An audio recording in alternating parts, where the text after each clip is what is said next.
Hi hello ನಮಸ್ಕಾರ ಎಲ್ಲರಿಗೂ. Welcome back to my ಚಾನಲ್ಗೆ ಎಲ್ಲರಿಗೂ ಸ್ವಾಗತ. ಇವತ್ತಿನ ಕ್ಲಾಸ್ ಬಂದು ಅಧ್ಯಾಯ 19 ಕರ್ನಾಟಕದ ಸಮಾಜಮುಖಿ ಚಳುವಳಿಗಳ ಬಗ್ಗೆ ಇವತ್ತಿನ ಅಧ್ಯಾಯದಲ್ಲಿ ನಾವು ನೋಡ್ತಾ ಇದ್ದೀವಿ. Okay, good evening everyone. ಯಾರೆಲ್ಲ ನನ್ನ ಚಾನಲ್ನ ಇನ್ನೂ ಸಬ್ಸ್ಕ್ರೈಬ್ ಮಾಡ್ಕೊಂಡಿಲ್ವೋ ದಯವಿಟ್ಟು ಸಬ್ಸ್ಕ್ರೈಬ್ ಮಾಡ್ಕೊಳ್ಳಿ. ಹಾಗೆ ಪ್ರೀವಿಯಸ್ ವಿಡಿಯೋಗಳನ್ನು ನೋಡಿ, 6ರಿಂದ ಮಾಡಿದ್ದೀನಿ ವಿಡಿಯೋಗಳನ್ನು. ಓಕೆ, ಪಾಠದ ಪರಿಚಯವನ್ನು ಒಂದಿಷ್ಟು ನೋಡ್ಕೊಂಡು ಬಿಡೋಣ. ಅಧಿಕಾರಾರೂಢರು ಜನಪರವಲ್ಲದ ನಿರ್ಧಾರ, ಕಾರ್ಯಕ್ರಮ ಮತ್ತು ಯೋಜನೆಗಳನ್ನು ಕಾರ್ಯಗತ ಮಾಡಲು ಮುಂದಾದಾಗ ಅವನ್ನು ವಿರೋಧಿಸುವ ಹಕ್ಕು ಜನತೆಯ ಕೈಯಲ್ಲಿದೆ. ಕರ್ನಾಟಕದಲ್ಲಿ ಇಂಥ ಪ್ರಸಂಗಗಳು ಕಾಣಿಸಿಕೊಂಡಾಗ ಪ್ರಜ್ಞಾವಂತ ನಾಗರಿಕರು ಸಿಡಿದೆದ್ದು ಆಂದೋಲನಗಳನ್ನು ನಡೆಸಿದರು. ಅಂದರೆ ಅಧಿಕಾರಾರೂಢರು ಮತ್ತು ಜನಪರವಲ್ಲದ ನಿರ್ಧಾರಗಳನ್ನು ತೆಗೆದುಕೊಳ್ತಾರಲ್ಲ, ಜನಪರವಲ್ಲದ ನಿರ್ಧಾರಗಳಾಗಿರ್ಬೋದು, ಕಾರ್ಯಕ್ರಮಗಳಾಗಿರ್ಬೋದು, ಯೋಜನೆಗಳಾಗಿರ್ಬೋದು, ಎಲ್ಲವನ್ನ ಕಾರ್ಯಗತ ಮಾಡೋದಕ್ಕೆ ಮುಂದಾದಾಗ ಅವನ್ನ ವಿರೋಧಿಸುವ ಹಕ್ಕು ಜನತೆಗೆ ಇದೆ. ಹಾಗೆ ಕರ್ನಾಟಕದಲ್ಲಿ ಇಂಥ ಪ್ರಸಂಗ ಬಂದಾಗ ಏನು ಮಾಡ್ತಾರೆ, ಜನರು ಅಂಥ ಸರ್ಕಾರದ ವಿರುದ್ಧ, ಅಂಥ ಅಧಿಕಾರಾರೂಢರ ವಿರುದ್ಧ ಏನು ಮಾಡ್ತಾರೆ, ಪ್ರತಿಭಟನೆಯನ್ನು ಮಾಡ್ತಾರೆ. ಇದೇ ವೇಳೆ ದುರ್ಬಲ, ಶೋಷಿತ ಮತ್ತು ಹಿಂದುಳಿದ ವರ್ಗಗಳು ತಮ್ಮ ಆರ್ಥಿಕ, ಸಾಮಾಜಿಕ, ಸಾಂಸ್ಕೃತಿಕ ಶ್ರೇಯೋಭಿವೃದ್ಧಿಗಾಗಿ ಹೋರಾಟವನ್ನು ಮಾಡಿದರು. ಈ ಹಿಂದುಳಿದ ವರ್ಗದವರು ಇರ್ತಾರಲ್ಲ ಅವರು, ಆಮೇಲೆ ಶೋಷಿತ ವರ್ಗದವರು ತಮ್ಮ ಶ್ರೇಯೋಭಿವೃದ್ಧಿಗಾಗಿ ಹೋರಾಟವನ್ನು ಮಾಡ್ತಾ ಇರ್ತಾರೆ. ಈ ಅಧ್ಯಾಯದಲ್ಲಿ ಕರ್ನಾಟಕದ ಪರಿಸರವಾದಿಗಳು, ಮಹಿಳೆಯರು, ರೈತರು, ದಲಿತರು ಮತ್ತು ಕನ್ನಡ ಪರ ಸಂಘಟನೆಗಳು ಮಾಡಿರುವ ಚಳುವಳಿಗಳನ್ನು ನಿರೂಪಣೆ ಮಾಡಲಾಗಿದೆಯಲ್ಲದೆ ಅಧಿಕಾರ ವಿಕೇಂದ್ರೀಕರಣದ ನಿಟ್ಟಿನಲ್ಲಿ ಜಾರಿಗೊಂಡ ಮಹತ್ವದ ಪಂಚಾಯತ್ ರಾಜ್ ವ್ಯವಸ್ಥೆಯನ್ನು ಕೂಡ ಇಲ್ಲಿ ಪರಿಚಯ ಮಾಡಲಾಗಿದೆ. ಅಂದರೆ ಈ ಪಾಠದಲ್ಲಿ ಇದಿಷ್ಟೆಲ್ಲಾನು ನೋಡ್ತಾ ಇದ್ದೀವಿ ಅನ್ನೋದು ಇದರ ಅರ್ಥ. ಓಕೆ, ನೆಕ್ಸ್ಟ್ ಪಾಠವನ್ನು ಸ್ಟಾರ್ಟ್ ಮಾಡೋಣ. ಪರಿಸರ ಚಳುವಳಿಗಳು ಬರ್ತವೆ. ನಮ್ಮ ಭೂಮಿಯ ಭಾಗವಾಗಿರುವ ಮಣ್ಣು, ಕಲ್ಲು, ನೀರು, ಗಾಳಿ, ಬೆಳಕುಗಳನ್ನು ಅವಲಂಬಿಸಿ ಪಕ್ಷಿಗಳು, ಗಿಡಮರಗಳು ಮತ್ತು ಮನುಷ್ಯ ಸೇರಿದಂತೆ ಉಳಿದೆಲ್ಲ ಜೀವಿಗಳು ಬದುಕಬೇಕಾಗಿದೆ. ನೋಡಿ, ಮನುಷ್ಯರು, ಗಿಡಮರಗಳು, ಮನುಷ್ಯರು ಎಲ್ಲರೂ ಬದುಕಬೇಕಾದ್ರೆ ಈ ಮೂಲಭೂತ ಅವಶ್ಯಕತೆಗಳು ಇರಲೇಬೇಕು. ಇವಿದ್ದಿಲ್ಲ ಅಂತಂದರೆ, ಇದರಲ್ಲಿ ಯಾವುದೇ ಒಂದು ಇದ್ದಿಲ್ಲ ಅಂತಂದ್ರೂ ನಡೆಯೋದಿಲ್ಲ, ಜೀವನ ಮಾಡೋದಕ್ಕೆ ಸಾಧ್ಯ ಆಗೋದಿಲ್ಲ. ಪ್ರಕೃತಿಯಲ್ಲಿ ಸಹಜ ಸಮತೋಲನವಿದೆ. ಮನುಷ್ಯ ನಾಗರಿಕನಾಗಿ ಬೆಳೆಯುತ್ತಿದ್ದಂತೆ ಪರಿಸರವನ್ನು ತನ್ನ ಅಂಕೆ ಇಲ್ಲದ ಆಶೆಗಳಿಗೆ ಬಲಿ ಕೊಡುತ್ತಿದ್ದಾನೆ. ನೋಡಿ, ಈಗ ಏನೋ ಡೆವಲಪ್ಮೆಂಟ್ ಏರಿಯಾಗಳು ಬರ್ತವೆ, ಅಲ್ಲಿ ಈ ಥರ ಗಿಡ ಮರಗಳು ಇರೋದೇ ಇಲ್ಲ. ಯಾಕಂದರೆ ಎಲ್ಲನ ಕಡಿದ್ಬಿಟ್ಟು ತಮಗೆ ಬೇಕಾಗಿರ್ತಕ್ಕಂಥ, ತಮಗೆ ಯಾವುದು ಅವಶ್ಯಕವಾಗಿರುತ್ತೋ ಆ ರೀತಿಯಾಗಿ ಜಾಗವನ್ನು ಮಾರ್ಪಾಡು ಮಾಡ್ಕೊತಾರೆ. ಉದಾಹರಣೆಗೆ ಮಾಲ್ ಕಟ್ಟಿಸೋದಾಗಿರಬಹುದು, ದೊಡ್ಡ ದೊಡ್ಡ ಮನೆ ಕಟ್ಟಿಸೋದಾಗಿರಬಹುದು, ಈ ಫ್ಯಾಕ್ಟ್ರಿ ಆ ಥರ ಕಟ್ಟಿಸೋದ್ರಾಗ ಏನು ಮಾಡ್ತಾರೆ, ಅಲ್ಲಿರ್ತಕ್ಕಂಥ ಗಿಡ ಮರಗಳನ್ನೆಲ್ಲ ನಾಶ ಮಾಡಿ ತಮ್ಮ ಆಶೆಗಳನ್ನು ಪೂರೈಸ್ಕೊತಾರೆ. ಪ್ರಕೃತಿಯನ್ನು ಸೃಷ್ಟಿಸುವ ಬೆಡಗು ಎಂದು ಪ್ರಕೃತಿಯನ್ನು ಸೃಷ್ಟಿಯ ಬೆಡಗು ಎಂದು ಅರಿಯದೆ ಕೇವಲ ತನ್ನ ಉಪಯೋಗಕ್ಕಾಗಿ ಇರುವ ಕಚ್ಚಾ ವಸ್ತುವೆಂದು ಪರಿಗಣಿಸಿದ್ದಾನೆ. ನೋಡಿ, ಪ್ರಕೃತಿಯನ್ನು ಸೃಷ್ಟಿಯ ಒಂದು ಬೆಡಗು ಅಂತ ಅರಿಯೋದಿಲ್ಲ ಮನುಷ್ಯ. ಆತ ಕೇವಲ ತನ್ನ ಉಪಯೋಗಕ್ಕಾಗಿ ಇರುವ ಒಂದು ಕಚ್ಚಾ ವಸ್ತು ಅಂತೇಳಿ ಪರಿಗಣಿಸಿ ಅವುಗಳನ್ನು ನಾಶ ಮಾಡ್ತಾ ಬಂದಿದ್ದಾನೆ. ಮನೆಯಲ್ಲಿ ಕಾಣಿಸಿಕೊಳ್ಳುತ್ತಿದ್ದ ಗುಬ್ಬಚ್ಚಿಗಳನ್ನು ನೋಡಲು ಊರ ಹೊರಗಡೆ ಹೋಗಬೇಕಾದ ಪರಿಸ್ಥಿತಿ ಬಂದೊದಗಿದೆ. ನೋಡಿ, ಆವಾಗೆಲ್ಲ ಈ ಹಳ್ಳಿಗಳಲ್ಲಿ ಈ ಥರ ನಾವು ನೋಡ್ತೀವಿ, ಸಿಟಿಗಳಲ್ಲಿ ಈ ಥರ ಕಾಣೋದಿಲ್ಲ, ಸಾಕಷ್ಟು ಕಾಣೋದಿಲ್ಲ, ಎಲ್ಲೋ ಒಂದು ಕಾಣಬಹುದು. ಈ ಹಳೆ ಮನೆಗಳು ಇರ್ತಿದ್ವಲ್ಲ, ಹಳೆ ಮನೆಗಳ ಮುಂದೆ ಏನೋ ಪಡಸಾಲಿ ಅಂತ ಇರ್ತಾ ಇತ್ತು. ಆ ಪಡಸಾಲಿ ಬಂದು ಗುಬ್ಬಚ್ಚಿಗಳು ಕೂಡ್ತಾ ಇದ್ವು. ಮುಂಜಾನೆ ಆಗಿರಬಹುದು, ಸಾಯಂಕಾಲ ಟೈಮಲ್ಲಿ ಬಂದು ಕೂಡ್ತಾ ಇದ್ವು. ಅಂದರೆ ನಾವು ಮನೆ ಒಳಗಡೆ ಇದ್ಕೊಂಡು ಗುಬ್ಬಚ್ಚಿಗಳನ್ನು ನೋಡ್ತಾ ಇದ್ದೀವಿ. ಬಟ್ ಇವಾಗೇನು ಗುಬ್ಬಚ್ಚಿಗಳು ಎಲ್ಲಿದ್ದಾವೆ ಅಂತ ನೋಡಿಕೊಂಡು ಹೊರಗಡೆ ಹೋಗುವಂಥ ಪರಿಸ್ಥಿತಿ ಬಂದೊದಗಿದೆ. ಯಾಕಂದರೆ ಮರ ಗಿಡಗಳ ನಾಶ ಆಗಿರೋದ್ರಿಂದ ಆ ಗುಬ್ಬಚ್ಚಿಗಳಿಗೆ ಜಾಗ ಇರಲಾರ್ದಂಗೆ ಆಗಿಬಿಟ್ಟಿದೆ. ಭೂಮಿಯಲ್ಲಿರುವ ಜೈವಿಕ ಮತ್ತು ಅಜೈವಿಕ ಅಂಶಗಳೇ ಪರಿಸರವಾಗಿದೆ. ನೋಡಿ, ಪರಿಸರ ಅಂದ್ರೇನು, ಭೂಮಿಯಲ್ಲಿರ್ತಕ್ಕಂಥ ಜೈವಿಕ ಮತ್ತು ಅಜೈವಿಕ ಅಂಶಗಳೇ ಪರಿಸರ ಅಂತ ಕರಿತೀವಿ. ಕೈಗಾರಿಕಾ ಕ್ರಾಂತಿ, ವಾಣಿಜ್ಯ ವ್ಯಾಪಾರದ ಕ್ರಾಂತಿಗಳುಂಟಾಗಿ ಪರಿಸರವು ತೀವ್ರವಾಗಿ ಹದಗೆಟ್ಟಿದೆ. ಕೈಗಾರಿಕಾ ಕ್ರಾಂತಿ ಅಂದ್ರೇನು, ಕೈಗಾರಿಕೆಗಳು ಸ್ಥಾಪನೆ ಆಗಬೇಕು ಅಂತ ಕೈಗಾರಿಕೆ ಕ್ರಾಂತಿಗಳಾಗ್ತವೆ. ಆಮೇಲೆ ವಾಣಿಜ್ಯ ವ್ಯಾಪಾರಗಳ ಕ್ರಾಂತಿಗಳು ಉಂಟಾಗಿ ಏನು ಮಾಡ್ತವೆ, ಪರಿಸರ ತೀವ್ರವಾಗಿ ನಾಶವಾಗಿದೆ. ದೊಡ್ಡ ದೊಡ್ಡ ಕೈಗಾರಿಕೋದ್ಯಮಗಳು ಪರಿಸರದ ಸಂಪತ್ತಿನ ಮೇಲೆ ತಮ್ಮ ಹಿಡಿತವನ್ನು ಸಾಧಿಸಲು ನಿರಂತರ ಪ್ರಯತ್ನಿಸುತ್ತಿದ್ದಾರೆ. ಇದರಿಂದ ಅನೇಕ ಹೊಸ ಸಮಸ್ಯೆಗಳು ಸೃಷ್ಟಿಯಾಗಿವೆ. ಜನ ಸಮುದಾಯಗಳು ಗಂಭೀರ ಆರೋಗ್ಯ ಸಮಸ್ಯೆಗಳಿಗೆ ತುತ್ತಾಗುತ್ತಿವೆ. ನೋಡಿ, ದೊಡ್ಡ ದೊಡ್ಡ ಕೈಗಾರಿಕೋದ್ಯಮಿಗಳು ಏನು ಮಾಡ್ತಾರೆ, ಪರಿಸರದ ಸಂಪತ್ತಿನ ಮೇಲೆ ತಮ್ಮ ಹಿಡಿತವನ್ನು ಸಾಧಿಸೋದಕ್ಕೆ ನಿರಂತರವಾಗಿ ಪ್ರಯತ್ನ ಮಾಡ್ತಾನೇ ಬರ್ತಾ ಇದ್ದಾರೆ. ಇದರಿಂದ ಏನಾಗುತ್ತೆ, ನೂರಾರು ಹೊಸ ಸಮಸ್ಯೆಗಳು ಸೃಷ್ಟಿಯಾಗ್ತವೆ. ಜನರು ಏನು ಮಾಡ್ತಾರೆ, ಗಂಭೀರವಾದ ಆರೋಗ್ಯದ ಸಮಸ್ಯೆಗಳನ್ನು ಎದುರಿಸುವಂಥ ಪರಿಸ್ಥಿತಿ ಕೂಡ ಅಲ್ಲಿ ಬರುತ್ತೆ. ಒಟ್ಟಾರೆ ಪ್ರಾಕೃತಿಕ ಸಂಪತ್ತಿನ ನಾಶದಿಂದ ಬಹುಸಂಖ್ಯ ನಾಗರಿಕರು ತೀವ್ರ ಸಂಕಷ್ಟವನ್ನು ಎದುರಿಸುತ್ತಿದ್ದಾರೆ. 20ನೇ ಶತಮಾನದ ಉತ್ತರಾರ್ಧದಲ್ಲಿ ಜನರಲ್ಲಿ ಹೊಸ ಎಚ್ಚರವನ್ನು ಮೂಡಿಸುವ ಸಲುವಾಗಿ ಪರಿಸರ ಜಾಗೃತಿ ಚಳುವಳಿಗಳು ಆರಂಭವಾಗಿದ್ದಾವೆ. ನೋಡಿ, ಈ ಹಿಂದೆ ಕ್ಲಾಸ್ಗಳಲ್ಲೂ ನಾನು ಹೇಳಿದ್ದೆ, ಉತ್ತರಾರ್ಧ ಅಂದ್ರೇನು, ಪೂರ್ವಾರ್ಧ ಅಂದ್ರೇನು ಅಂತ. 20ನೇ ಶತಮಾನದ ಕೊನೆ ಭಾಗದಲ್ಲಿ ಜನರೇನು ಮಾಡ್ತಾರೆ, ಈ ಪರಿಸರದ ಜಾಗೃತಿ ಮೂಡಿಸೋ ಸಲುವಾಗಿ ಚಳುವಳಿಗಳನ್ನು ಮಾಡ್ತಾರೆ.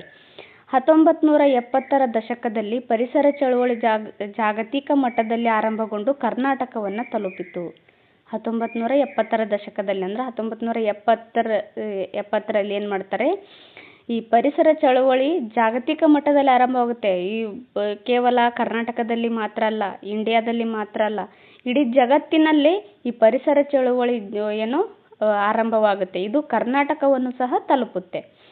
ಗಾಂಧೀಜಿಯವರು ಹೇಳುವಂತೆ ಭೂಮಿಯು ಎಲ್ಲರ ಅವಶ್ಯಕತೆಯನ್ನು ಪೂರೈಸುತ್ತದೆ, ಆದರೆ ಅವರ ದುರಾಸೆಯನ್ನಲ್ಲ. ನೋಡಿ, ಎಷ್ಟು ಚೆನ್ನಾಗಿ ಹೇಳಿದ್ದಾರೆ ಗಾಂಧೀಜಿ. ಭೂಮಿ ಏನು ಮಾಡುತ್ತೆ, ಎಲ್ಲರ ಅವಶ್ಯಕತೆಗಳನ್ನು ಪೂರೈಸುತ್ತೆ, ಆದರೆ ಅವರ ದುರಾಸೆಗಳನ್ನು ಪೂರೈಸೋದಕ್ಕೆ ಸಾಧ್ಯ ಇಲ್ಲ ಅಂತ ಇವರು ಹೇಳ್ತಾರೆ. ಈ ಒಂದು ಲೈನ್ ಏನು ಮಾಡಿದ್ದಾರೆ, PSI ಪ್ರಬಂಧ ಬರುತ್ತಲ್ಲ, ಆ ಪ್ರಬಂಧದಲ್ಲೂ ಕೇಳಿದ್ದಾರೆ. ಆಮೇಲೆ KS ಮೇನ್ಸ್ ಇರುತ್ತಲ್ಲ, ಆ ಮೇನ್ಸಲ್ಲೂ ಸಹ ಕೇಳಿದ್ದಾರೆ. ನೋಡಿ, ತುಂಬ ಇಂಪಾರ್ಟೆಂಟ್ ಆಗಿದೆ ಈ ವಾಕ್ಯ. ಸೊ ಅರ್ಥ ಮಾಡ್ಕೊಳ್ರಿ ಇದನ್ನು. ಓಕೆ, ನೆಕ್ಸ್ಟು, ಪಶ್ಚಿಮ ಘಟ್ಟಗಳ ಪ್ರದೇಶದಲ್ಲಿ ಗಣಿಗಾರಿಕೆ ಆರಂಭವಾದುದರಿಂದ ಪರಿಸರ ಸಂರಕ್ಷಣಾ ಚಳುವಳಿ ಅನಿವಾರ್ಯವಾಯಿತು. ಪಶ್ಚಿಮ ಘಟ್ಟಗಳಲ್ಲಿ ಏನಾಗುತ್ತೆ, ಈ ಗಣಿಗಾರಿಕೆ ಆರಂಭವಾಗುತ್ತೆ. ಇದರಿಂದ ಏನಾಗುತ್ತೆ, ಅಲ್ಲಿ ಈ ಪರಿಸರ ಸಂರಕ್ಷಣಾ ಚಳುವಳಿ ಅನಿವಾರ್ಯವಾಗಿ ಮಾಡಲೇಬೇಕಾಗುತ್ತೆ. ಸಹ್ಯಾದ್ರಿ ಗಣಿ ವಿರೋಧಿ ವೇದಿಕೆ ಪ್ರಾರಂಭವಾಗಿ ಕುದುರೆಮುಖ ಮತ್ತು ಇತರ ಪ್ರದೇಶಗಳ ಗಣಿಗಾರಿಕೆಯನ್ನು ವಿರೋಧಿಸಿತು. ಯಾವುದು?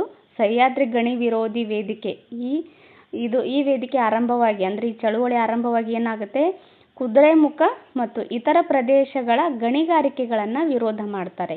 ಕೇಂದ್ರ ಸರ್ಕಾರವೇ ಕಬ್ಬಿಣದ ಗಣಿಗಾರಿಕೆ ಕಂಪನಿಯನ್ನು ಪ್ರಾರಂಭಿಸಿತ್ತು. ಈ ಗಣಿಗಾರಿಕೆಯಿಂದ ಭದ್ರಾ ನದಿಯ ಮೂಲವೇ ಮಲಿನವಾಯಿತು. ನೋಡಿ, ಭದ್ರಾ ನದಿ ಇರುತ್ತಲ್ಲ, ಈ ಭದ್ರಾ ನದಿ ಮೂಲವೇ ಏನಾಗುತ್ತೆ, ಮಲಿನವಾಗುತ್ತೆ. ಅಂದರೆ ಸ್ವಚ್ಛತೆ ನಾಶವಾಗುತ್ತೆ, ಅಲ್ಲಿ ಎಲ್ಲ ಹೊಲಸಾಗ್ಬಿಡುತ್ತೆ. ಈ ಹೋರಾಟದಿಂದ ಸರ್ಕಾರದ ಮೇಲೆ ತೀವ್ರ ಒತ್ತಡ ಉಂಟಾಗಿ ಕ್ರಮೇಣ ಸರ್ಕಾರವು ಪರಿಸರ ರಕ್ಷಣೆಯ ಕ್ರಮಗಳನ್ನು ಕೈಗೊಂಡಿತು.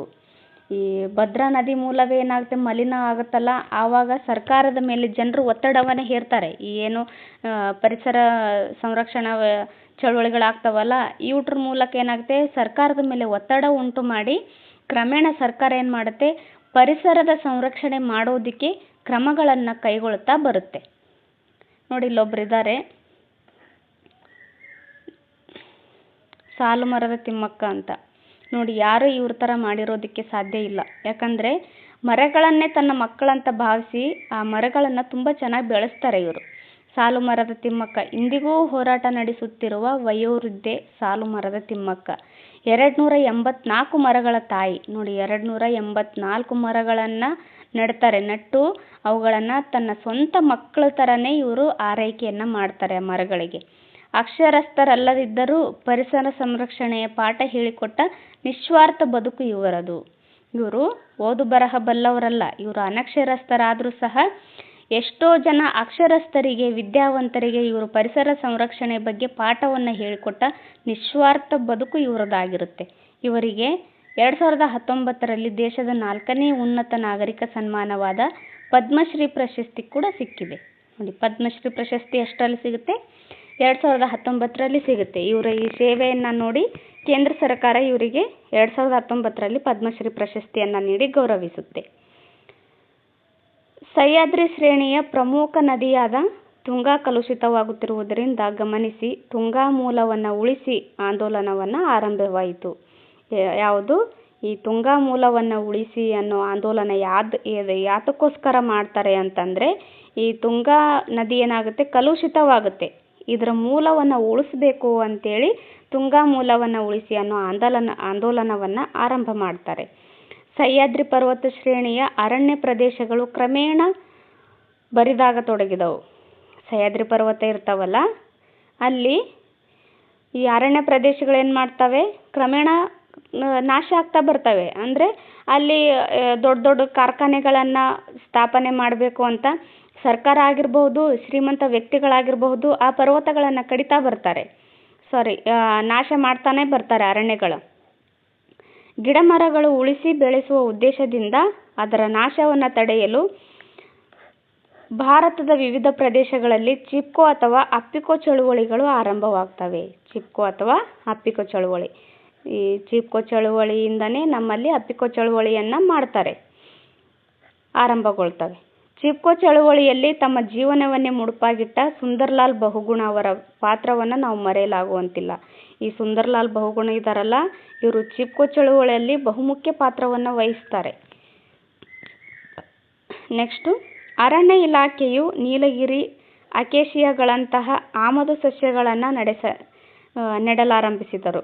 ನೀಲಗಿರಿ ಮತ್ತು ಅಕೇಶಿಯಾಗಳಂತಹ ಆಮದು ಸಸ್ಯಗಳನ್ನು ಇವರು ನೆಡ್ತಾ ಬರ್ತಾರೆ. ಈ ಯೋಜನೆಯನ್ನು ಸಾಮಾಜಿಕ ಅರಣ್ಯವೆನ್ನುವರು. ನೀಲಗಿರಿಯು ಅಂತರ್ಜಲದ ಮಟ್ಟವನ್ನು ಕೆಳಕ್ಕೆ ತಳ್ಳುತ್ತದೆ ಎಂದು ಅದರ ನೆಡುವಿಕೆಯನ್ನು ಪರಿಸರವಾದಿಗಳು ವಿರೋಧಿಸಿದರು. ನೋಡಿ, ನೀಲಗಿರಿ ಮರ ಐತಲ್ಲ, ಆ ಮರ ನೆಡೋದ್ರಿಂದ ಏನಾಗುತ್ತೆ, ಈ ಅಂತರ್ಜಲ ಮಟ್ಟ ಏನು ಮಾಡುತ್ತೆ, ಪೂರ್ತಿ ಕೆಳಗೆ ಹೋಗುತ್ತೆ. ಅಂದರೆ ಅಂತರ್ಜಲದಲ್ಲಿರ್ತಕ್ಕಂಥ ನೀರು ಬರಿದಾಗ್ತಾ ಬರುತ್ತೆ ಅಂತ ಹೇಳಿ ಈ ಪರಿಸರವಾದಿಗಳು ಈ ನೀಲಗಿರಿ ಮರಗಳನ್ನು ನೆಡೋದನ್ನು ವಿರೋಧ ಮಾಡ್ತಾ ಬರ್ತಾರೆ. ಓಕೆ ನೋಡಿ, ಈ ಚಿಪ್ಕೋ ಚಳುವಳಿ ಮತ್ತು ಅಪ್ಪಿಕೋ ಚಳುವಳಿ ಬಗ್ಗೆ ಸ್ವಲ್ಪ ಹೇಳ್ತೀನಿ. ಆವಾಗಲೇ ಹೇಳಬೇಕು ಅಂದೆ, ಹಾಗೆ ಹೋಗ್ಬಿಟ್ಟೆ ಕೆಳಗಡೆ. ಚಿಪ್ಕೋ ಚಳುವಳಿ 1973ರಲ್ಲಿ ನಡೆಯುತ್ತೆ. ಎಲ್ಲಿ ಅಂತಂದರೆ ಉತ್ತರಾಖಂಡದಲ್ಲಿ ನಡೆಯುತ್ತೆ. ಯಾಕೆ ಅಂತಂದರೆ ಸರ್ಕಾರ ಏನು ಮಾಡುತ್ತೆ, ಹಿಮಾಲಯ ಪರ್ವತಗಳಲ್ಲಿ ಕೆಲವೊಂದಿಷ್ಟು ಅಭಿವೃದ್ಧಿ ಯೋಜನೆಗಳನ್ನು ತಗೊಂಡು ಬಂದು ಅಲ್ಲಿ ಇರ್ತಕ್ಕಂಥ ಮರಗಳನ್ನು ನಾಶ ಮಾಡಬೇಕು ಅಂತ ಮಾಡ್ತಾ ಇರ್ತಾರೆ. ಅಂದರೆ ಈಗ ಕೆಲವೊಂದಿಷ್ಟು ಏನೋ ಒಂದು ಒಳ್ಳೆ ಕೆಲಸ ಮಾಡಬೇಕು ಅಂತಂದರೆ ಅಲ್ಲಿ ಒಂದಿಷ್ಟು ಗಿಡ ಮರಗಳನ್ನು ಕಡಿಯುವಂಥ ಪರಿಸ್ಥಿತಿ ಬರುತ್ತೆ. ಬಟ್ ಸರ್ಕಾರ ಏನು ಮಾಡುತ್ತೆ, ಅವಶ್ಯಕತೆಗಿಂತನೂ ಹೆಚ್ಚಿಗೆ ಮರಗಳನ್ನು ಕಡಿಯೋದನ್ನು ಈ ಸಾಮಾಜಿಕ ಪರಿಸರ ಹೋರಾಟಗಾರರು ಏನು ಮಾಡ್ತಾರೆ, ಅದನ್ನು ತಡೆದು ಈ ಮರಗಳನ್ನು ಕಡಿಯೋದಕ್ಕೆ ಬಿಡೋದಿಲ್ಲ. ಆದ್ದರಿಂದ ಈ ಮರಗಳನ್ನು ಗಟ್ಟಿಯಾಗಿ ತಪ್ಪಿಕೊಂಡು ಮರಗಳನ್ನು ಕಡಿಯೋದಕ್ಕೆ ಬಿಡೋದಿಲ್ಲ ಅಂತೇಳಿ ಈ ಚಿಪ್ಕೋ ಚಳುವಳಿ ಹೋರಾಟವನ್ನು ನಡೆಸ್ತಾ ಇರ್ತಾರೆ. ಎಲ್ಲಿ ಅಂತಂದರೆ ಉತ್ತರಾಖಂಡದಲ್ಲಿ. ನೋಡಿ, ಈ ಮೂಲಕ ಈ ಚಳುವಳಿ ಏನಾಗುತ್ತೆ, ಭಾರತದಲ್ಲೇ ಮಹಿಳೆಯರು ಸಹ ಭಾಗವಹಿಸಿ ಮಾಡಿರ್ತಕ್ಕಂಥ ಮೊದಲ ಹೋರಾಟ ಇದಾಗಿದೆ. ನೋಡಿ, ಈ ಚಿಪ್ಕೋ ಚಳುವಳಿ 1973ರಲ್ಲಿ ನಡೆಯುತ್ತೆ. ಹಾಗೆ ಅಪ್ಪಿಕೋ ಚಳುವಳಿ ನೋಡಿ, ಇಲ್ಲಿ ಸುಂದರ್ಲಾಲ್ ಬಹುಗುಣ ಬರ್ತಾರೆ. ಸುಂದರ್ಲಾಲ್ ಬಹುಗುಣ ಮತ್ತು ಚಾಂದಿ ಪ್ರಸಾದ್ ಭಟ್ ಬರ್ತಾರೆ. ಚಾಂದಿ ಪ್ರಸಾದ್ ಭಟ್.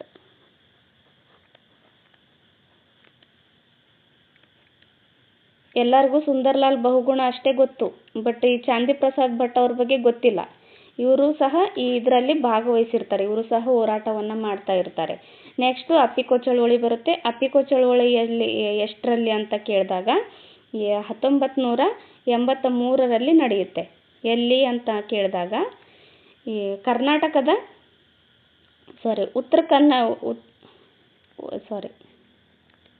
ಉತ್ತರ ಕನ್ನಡ ಜಿಲ್ಲೆಯಲ್ಲಿ ನಡೆಯುತ್ತೆ. ಉತ್ತರ ಕನ್ನಡ ಜಿಲ್ಲೆಯಲ್ಲಿ ನಡೆಯುತ್ತೆ. ಇಲ್ಲಿ ಯಾರು ಪ್ರಮುಖವಾಗಿ ಭಾಗವಹಿಸ್ತಾರೆ ಅಂತಂದಾಗ ಪಾಂಡುರಂಗ ಹೆಗಡೆ ಅವರು ಭಾಗವಹಿಸ್ತಾರೆ.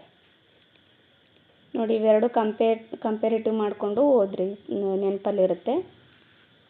ಪಾಂಡುರಂಗ ಹೆಗಡೆ ಇವರು ಪ್ರಮುಖವಾಗಿ ಇಲ್ಲಿ ಭಾಗವಹಿಸ್ತಾರೆ.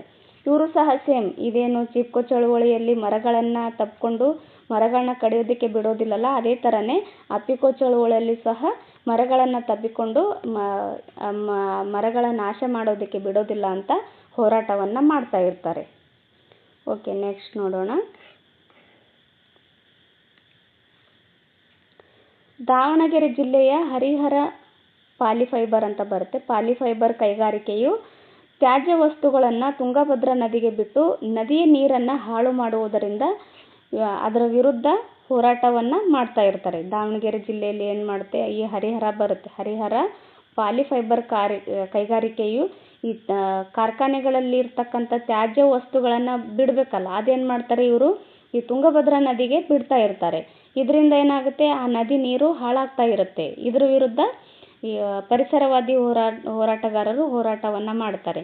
ಇತರ ಚಳುವಳಿಗಳೆಂದರೆ ಕಾರವಾರದ ಸೀಬರ್ಡ್ ನೌಕಾನೆಲೆಯ ವಿರುದ್ಧದ ಹೋರಾಟ, ಕರಾವಳಿಯಲ್ಲಿ ಕಾಜೆಂಟ್ರಿಕ್ಸ್ ನಾಗಾರ್ಜುನ ವಿದ್ಯುತ್ ಯೋಜನೆ ವಿರುದ್ಧ ಹೋರಾಟವನ್ನು ಮಾಡ್ತಾ ಇರ್ತಾರೆ.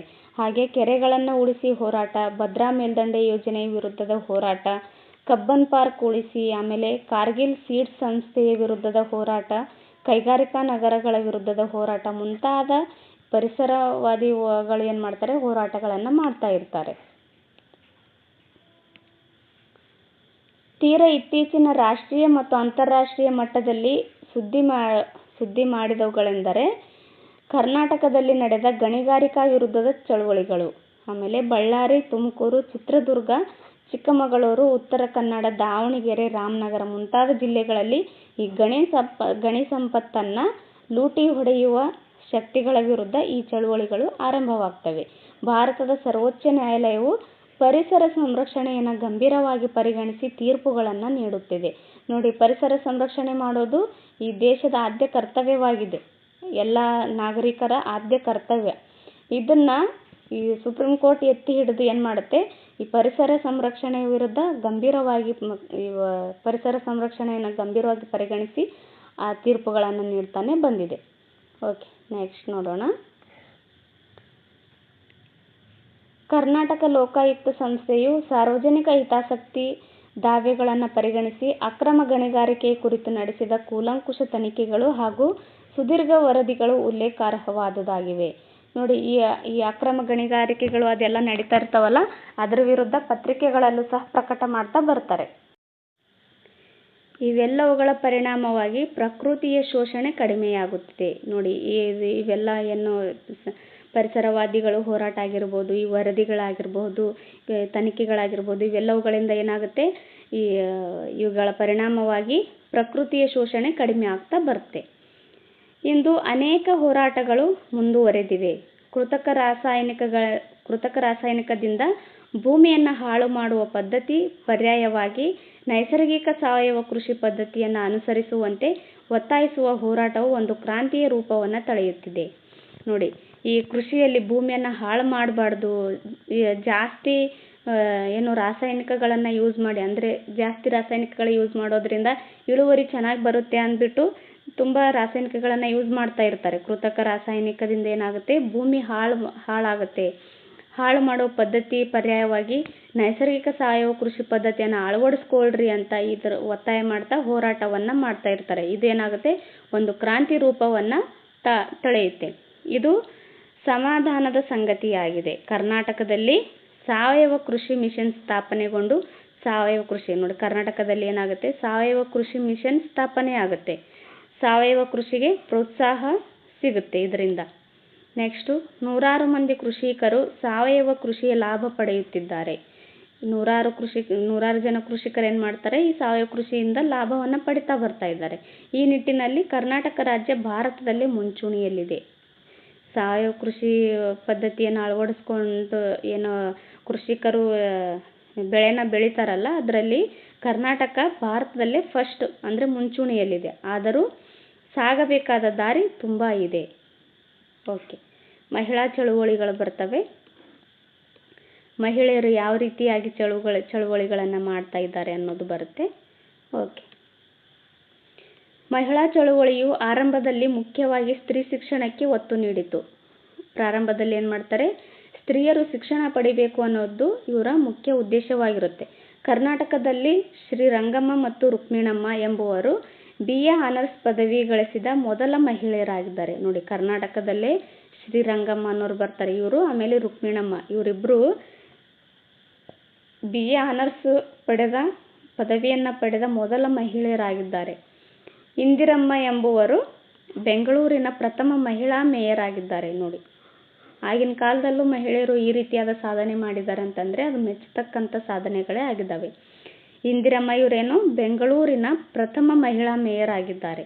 ಇಷ್ಟಾದರೂ ಮಹಿಳೆಯರ ಸಬಲೀಕರಣವೆನ್ನುವುದು ಮರೀಚಿಕೆಯಾಗಿತ್ತು. ಅಂದರೆ ಕೇವಲ ಬೆರಳೆಣಿಕೆ ಮಹಿಳೆಯರಷ್ಟೇ ಈ ಥರ ಮುಂದೆ ಬರ್ತಾ ಇದ್ರು. ಇನ್ನೂ ಅನೇಕ ಜನ ಏನು ಬರೀ 4 ಗೋಡೆಗಳ ಮಧ್ಯೆನೇ ತಮ್ಮ ಜೀವನ ನಡೆಸುವಂಥ ಪರಿಸ್ಥಿತಿ ಇತ್ತು. ಅದರ ವಿರುದ್ಧ ಇವರು ಚಳವಳಿಗಳನ್ನು ಮಾಡ್ತಾರೆ. ಮಹಿಳೆಯರಿಗೆ ಆಸ್ತಿಯಲ್ಲಿ ಪಾಲು ಸಿಗುತ್ತಿರಲಿಲ್ಲ. ವಿವಿಧ ಧರ್ಮೀಯ ಮಹಿಳೆಯರು ಬೇರೆ ಬೇರೆ ಬಗೆಯಲ್ಲಿ ಶೋಷಣೆಗೆ ಒಳಗಾಗಿದ್ದಾರೆ.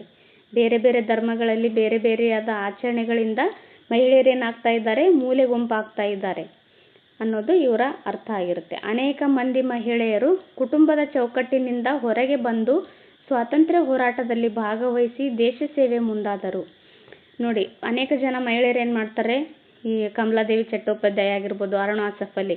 ನೋಡಿ, ಅರುಣಾ ಅಸಫ್ ಅಲಿ ಈ ಹಿಂದೆ ಕ್ಲಾಸಲ್ಲಿ ನಾನು ಏನು ಹೇಳಿದ್ದೆ, ಅರುಣಾ ಅಸಫ್ ಅಲಿ ಇವರು ಹೆಣ್ಣಲ್ಲ ಗಂಡು ಅಂತ ಹೇಳಿದ್ದೆ. ಸಾರಿ, ಆ್ಯಕ್ಚುಲಿ ಇದ್ರ ಬಗ್ಗೆನೇ ಒಂದಿಷ್ಟು ಡಿಸ್ಕಷನ್ ಆಗಿತ್ತು ನಮ್ಮ ಫ್ರೆಂಡ್ಸ್ಗಳ ಮಧ್ಯೆ, ಇವರು ಗಂಡು ಹೆಣ್ಣು ಅಂತ ಈ ಥರ.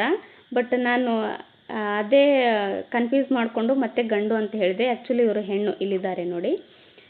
ಓಕೆ, ಅಂಥ ಕಾಲದಲ್ಲಿ ಅಂದರೆ ಮಹಿಳೆಯರು ಕೇವಲ ಕೌಟುಂಬಿಕ ಸದಸ್ಯರಲ್ಲಿ ಮಾತ್ರ ಇರಬೇಕು, 4 ಗೋಡೆಗಳ ಮಧ್ಯೆನೇ ಇರಬೇಕು, ಮನೆ ಬಿಟ್ಟು ಹೊರಗಡೆ ಬರಬಾರ್ದು ಅನ್ನೋ ಪರಿಸ್ಥಿತಿ ಆವಾಗಿನ ಕಾಲದಲ್ಲಿ ಇರುತ್ತೆ ಸಮಾಜದಲ್ಲಿ. ಅಂಥ ಸಮಾಜದಲ್ಲೂ ಸಹ ಹೆಣ್ಮಕ್ಳು ಹೊರಗಡೆ ಬಂದು ಕುಟುಂಬದ ಚೌಕಟ್ಟಿನಿಂದ ಹೊರಗಡೆ ಬಂದು ಸ್ವಾತಂತ್ರ್ಯ ಹೋರಾಟದಲ್ಲಿ ಭಾಗವಹಿಸ್ತಾರೆ. ಆಮೇಲೆ ದೇಶ ಸೇವೆಗೆ ಮುಂದಾಗ್ತಾರೆ. ಕಮಲಾದೇವಿ ಚಟ್ಟೋಪಾಧ್ಯಾಯ, ಸರೋಜಿನಿ ನಾಯ್ಡು, ಅರುಣಾ ಅಸಫ್ ಅಲಿ, ಡಾಕ್ಟರ್ ಮುತ್ತುಲಕ್ಷ್ಮಿ ರೆಡ್ಡಿ ಮುಂತಾದವರನ್ನು ಇಲ್ಲಿ ನಾವು ಸ್ಮರಿಸಬಹುದು. ಇನ್ನೂ ತುಂಬ ಜನ ಇದ್ದಾರೆ.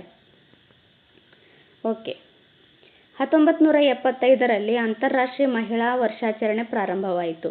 ನೋಡಿ, ಇದು ಕೇಳ್ತಾರೆ ಈ ಥರ ಎಕ್ಸಾಮ್ಗೆ, ಅಂತಾರಾಷ್ಟ್ರೀಯ ಮಹಿಳಾ ದಿನಾಚರಣೆ ಯಾವಾಗಿಂದ ಆರಂಭವಾಯಿತು ಅಂತ. 1975ರಿಂದ ಆರಂಭವಾಗುತ್ತೆ. ಕರ್ನಾಟಕ ಸರ್ಕಾರ ಮಹಿಳಾ ಅಭಿವೃದ್ಧಿ ಕಾರ್ಯಕ್ರಮಗಳನ್ನು ಹಾಕಿಕೊಂಡಿತು. ಕ್ರಮೇಣ ಮಹಿಳಾ ಸಂಘಟನೆಗಳು ಸಕ್ರಿಯವಾದವು. ಅಂದರೆ ಮಹಿಳಾ ಸಂಘಟನೆಗಳು ಸ್ಟಾರ್ಟ್ ಆಗ್ತವೆ, ಅಂದರೆ ಅವು ಸಕ್ರಿಯವಾಗಿ ಕಾರ್ಯನಿರ್ವಹಿಸ್ತಾ ಬರ್ತವೆ. ಎಡಪಂಥೀಯ ಸಂಘಟನೆಗಳು ಕಾರ್ಮಿಕ ಮಹಿಳೆಯರನ್ನು ಸಂಘಟಿಸುವ ಕೆಲಸವನ್ನು ಮಾಡಿದವು. ಆಮೇಲೆ ಮಹಿಳಾ ಸಂಘಟನೆಗಳು ವರದಕ್ಷಿಣೆ, ಅತ್ಯಾಚಾರ, ಕೌಟುಂಬಿಕ ಹಿಂಸೆಯನ್ನು ವಿರೋಧಿಸ್ತಾ ಇದ್ರು. ಅಂದರೆ ವರದಕ್ಷಿಣೆ ಕೊಡಬಾರ್ದು, ಆಮೇಲೆ ತಗೊಳ್ಳಬಾರ್ದು, ಅದು ಕೊಟ್ಟವರು ಅಪರಾಧಿಗಳು, ತಗೊಂಡವರು ಸಹ ಅಪರಾಧಿಗಳು ಅಂತ ಹೇಳ್ತಾರೆ.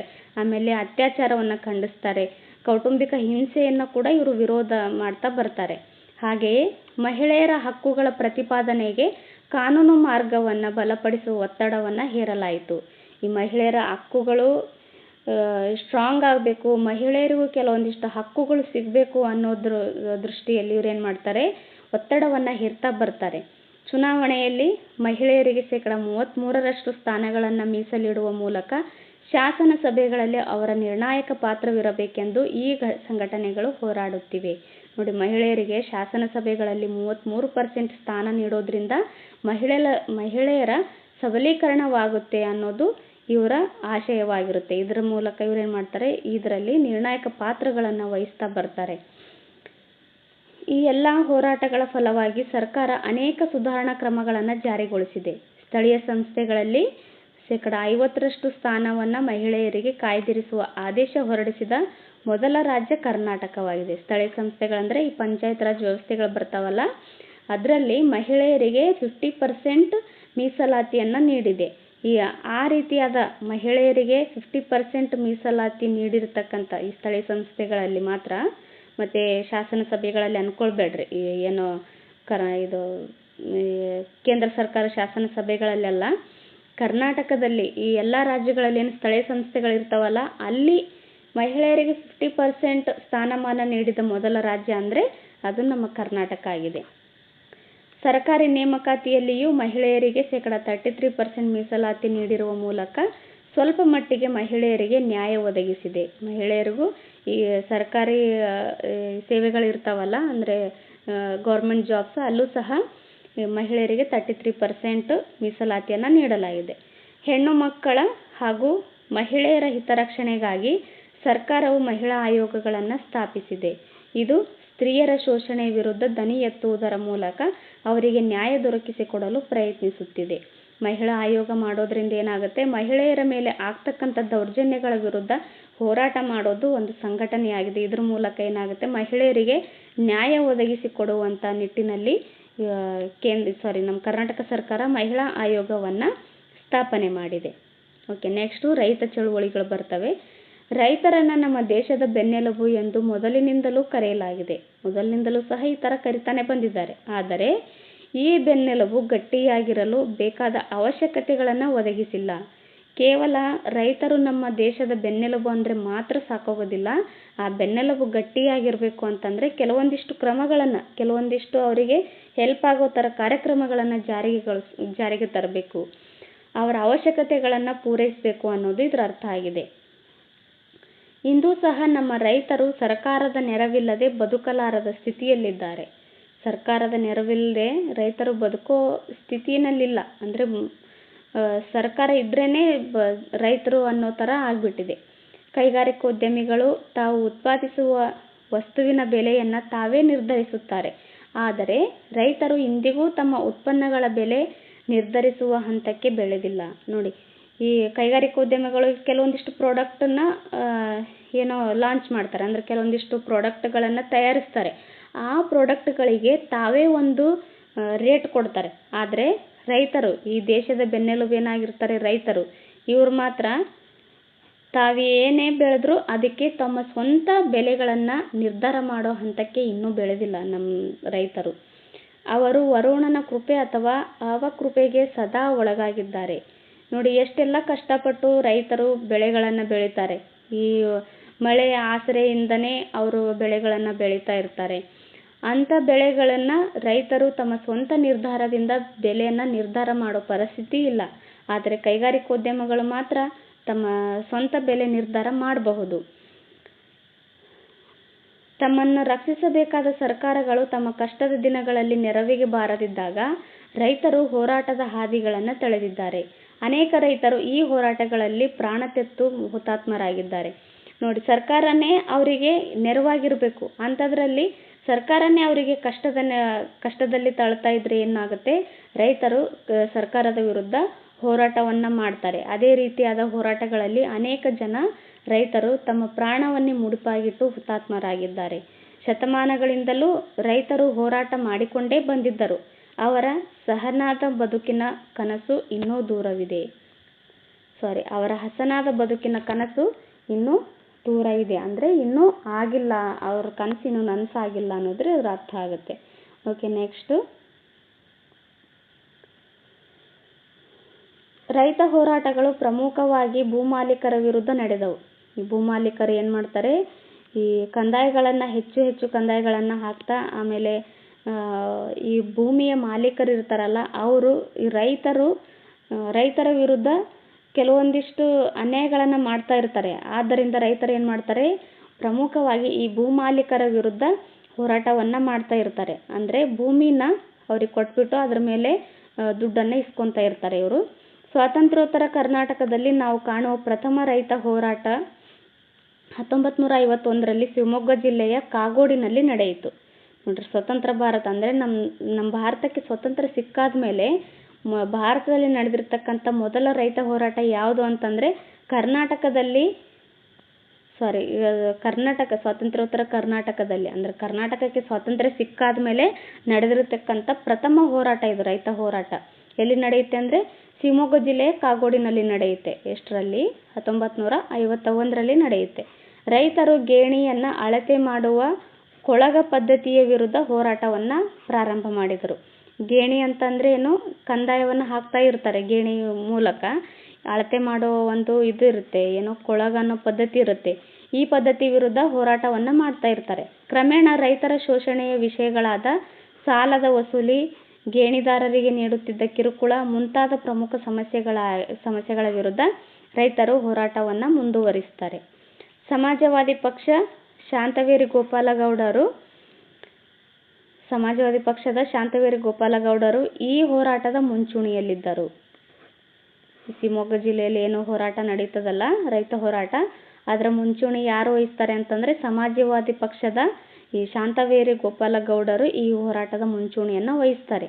ಡಾಕ್ಟರ್ ರಾಮ್ ಮನೋಹರ್ ಲೋಹಿಯಾ ಅವರು ಭೇಟಿ ನೀಡಿ ಈ ಹೋರಾಟಕ್ಕೆ ಹೊಸ ಶಕ್ತಿಯನ್ನು ತಂದುಕೊಟ್ಟರು. ನೋಡಿ, ರಾಮ್ ಮನೋಹರ್ ಲೋಹಿಯಾ ಕೂಡ ಈ ಹೋರಾಟಕ್ಕೆ ಭೇಟಿ ನೀಡಿ ಇದಕ್ಕೆ ಒಂದು ಶಕ್ತಿಯನ್ನು ಕೊಡ್ತಾರೆ. ಓಕೆ, ನೆಕ್ಸ್ಟ್ ನೋಡೋಣ.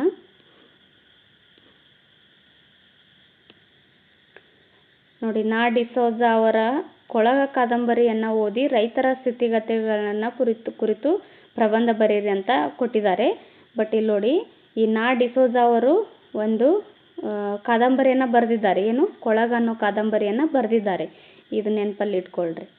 ಓಕೆ, ನೆಕ್ಸ್ಟು 1950ರ ದಶಕದಲ್ಲಿ ಉತ್ತರ ಕನ್ನಡ ಜಿಲ್ಲೆಯಲ್ಲಿ ಸಮಾಜವಾದಿಗಳು ರೈತ ಹೋರಾಟ ನಡೆಸಿದರು. 1972ರಲ್ಲಿ ಕೋಲಾರದಲ್ಲಿ ಭೂ ಆಕ್ರಮಣ ಚಳುವಳಿ ನಡೆಯಿತು. 1950ರ ದಶಕದಲ್ಲಿ ಉತ್ತರ ಕನ್ನಡ ಜಿಲ್ಲೆಯಲ್ಲಿ ಸಮಾಜವಾದಿಗಳು ಏನು ಮಾಡ್ತಾರೆ, ರೈತ ಹೋರಾಟಗಳನ್ನು ನಡೆಸ್ತಾರೆ. ಅದೇ ರೀತಿಯಾಗಿ 1972ರಲ್ಲಿ ಕೋಲಾರದಲ್ಲಿ ಭೂ ಆಕ್ರಮಣ ಚಳುವಳಿಗಳು ಕೂಡ ಮಾಡ್ತಾರೆ. 1980ರಲ್ಲಿ ಮಲಪ್ರಭಾ ನದಿ ಭಾಗದ ರೈತರು ಹತ್ತಿ ಬೆಳೆ ನೆಲಕಚ್ಚಿದಾಗ ಪ್ರತಿಭಟನೆಯನ್ನು ಮಾಡ್ತಾರೆ. ಅಂದರೆ ಹತ್ತಿ ಬೆಳೆ ನಾಶ ಆದಾಗ ಈ ಪ್ರತಿಭಟನೆಯನ್ನು ಮಾಡ್ತಾರೆ. ಕೆಲವರು ಪೊಲೀಸರ ಗುಂಡಿಗೆ ಬಲಿಯಾದರು. ರೈತರು ಸರ್ಕಾರದ ವಿರುದ್ಧ ಅಸಹಕಾರ ಚಳುವಳಿಗಳನ್ನು ಮುಂದುವರಿಸಿದರು. ಸರ್ಕಾರ ವಿರುದ್ಧ ಏನು ಮಾಡ್ತಾರೆ, ರೈತರು ಈ ಅಸಹಕಾರ ಚಳುವಳಿಗಳನ್ನು ಮಾಡ್ತಾ ಇರ್ತಾರೆ. ಈ ಸಂದರ್ಭದಲ್ಲಿ 20ಕ್ಕೂ ಹೆಚ್ಚು ರೈತರು ನವಲಗುಂದ, ನರಗುಂದ ಮತ್ತು ಸವದತ್ತಿಯಲ್ಲಿ ಪ್ರಾಣ ತೆತ್ತರು. ನೋಡಿ, ಎಷ್ಟು, 20ಕ್ಕೂ ಹೆಚ್ಚು ಜನ. ನವಲಗುಂದ ಬರುತ್ತೆ, ನವಲಗುಂದ, ನರಗುಂದ, ಆಮೇಲೆ ಸವದತ್ತಿಗಳಲ್ಲಿ ಪ್ರಾಣವನ್ನು ಬಲಿ ಕೊಡ್ತಾರೆ, ತಮ್ಮ ಪ್ರಾಣವನ್ನೇ ಬಿಡ್ತಾರೆ ರೈತರು. Okay, next. ಈ ಹಿನ್ನೆಲೆಯಲ್ಲಿ ರೈತರು ತಮ್ಮದೇ ಆದ ಸಂಘಟನೆಗಳನ್ನು ಕಟ್ಟಿಕೊಂಡು ಕರ್ನಾಟಕ ರಾಜ್ಯ ರೈತ ಸಂಘ ಶಿವಮೊಗ್ಗ ಜಿಲ್ಲೆಯಲ್ಲಿ ಪ್ರಾರಂಭವಾಯಿತು. ಈ ರೈತರ ಬಗ್ಗೆನೇ, ರೈತರ ಸಮಸ್ಯೆಗಳ ವಿರುದ್ಧ ಹೋರಾಟ ಮಾಡೋದಕ್ಕೇ ಒಂದು ಸಂಘನ ಕಟ್ತಾರೆ. ಎಲ್ಲಿ, ಶಿವಮೊಗ್ಗ ಜಿಲ್ಲೆಯಲ್ಲಿ ಆರಂಭವಾಗುತ್ತೆ. ಸ್ಥಳೀಯ ಸಮಸ್ಯೆಗಳನ್ನು ಕೈಗೆತ್ತಿಕೊಂಡಿತು. ದೂರಗಾಮಿ ನೀತ್ಯಾತ್ಮಕ ಪರಿಣಾಮಗಳನ್ನು ಸೃಷ್ಟಿ ಮಾಡ ಹೊರಟ ವಿದೇಶಿ ಕಂಪನಿಗಳ ಆಗಮನವನ್ನು ವಿರೋಧಿಸಿತು. ವಿದೇಶಿ ಕಂಪನಿಗಳೇನು ಆಗಮನ ಆಗ್ತಾವಲ್ಲ, ಅಂತಹ ಕಂಪನಿಗಳನ್ನು ಇವರು ವಿರೋಧ ಮಾಡ್ತಾರೆ. ಕರ್ನಾಟಕ ಪ್ರಾಂತ ರೈತ ಸಂಘ, ಆಮೇಲೆ ಕಿಸಾನ್ ಸಭಾ, ದಲಿತ ಸಂಘರ್ಷ ಸಮಿತಿ, ರೈತ ಕೂಲಿ ಕಾರ್ಮಿಕ ಸಂಘ ಮುಂತಾದ ಸಂಘಟನೆಗಳು ರೈತರ ಸಮಸ್ಯೆಗಳಿಗೆ ಹೋರಾಟದ ದನಿಯಾದರು. ಈ ಎಲ್ಲ ಸಂಘಟನೆಗಳು ಏನು ಮಾಡ್ತಾರೆ, ರೈತರ ಸಮಸ್ಯೆಗಳನ್ನು ಅರಿತುಕೊಂಡು ಆ ರೈತರ ಪರವಾಗಿ ಹೋರಾಟವನ್ನು ಮಾಡ್ತಾ ಇರ್ತಾರೆ. ರೈತ ಹೋರಾಟದ ಮುಖಂಡರಲ್ಲಿ ಎಂ.ಡಿ. ನಂಜುಂಡಸ್ವಾಮಿ, ಸುಂದರೇಶ್, ಪುಟ್ಟಣ್ಣಯ್ಯ ಮತ್ತು ಕಡಿದಾಳ ಶಾಮಣ್ಣ ಮೊದಲಾದವರು ಪ್ರಮುಖರಾಗಿದ್ದರು. ನೋಡಿ, ಕೇಳ್ತಾರೆ ಈ ರೈತ ಹೋರಾಟದ ಮುಖಂಡರು ಯಾರ್ಯಾರು ಅಂತ. ಎಂ.ಡಿ. ನಂಜುಂಡಸ್ವಾಮಿ ಅವರು, ಆಮೇಲೆ ಸುಂದರೇಶ್ ಅವರು, ಆಮೇಲೆ ಪುಟ್ಟಣ್ಣಯ್ಯ, ನೆಕ್ಸ್ಟು ಕಡಿದಾಳ ಶಾಮಣ್ಣ, ಇವರೆಲ್ಲರೂ ಈ ಮುಖಂಡರು ಆಗಿರ್ತಾರೆ ಈ ರೈತ ಹೋರಾಟದಲ್ಲಿ.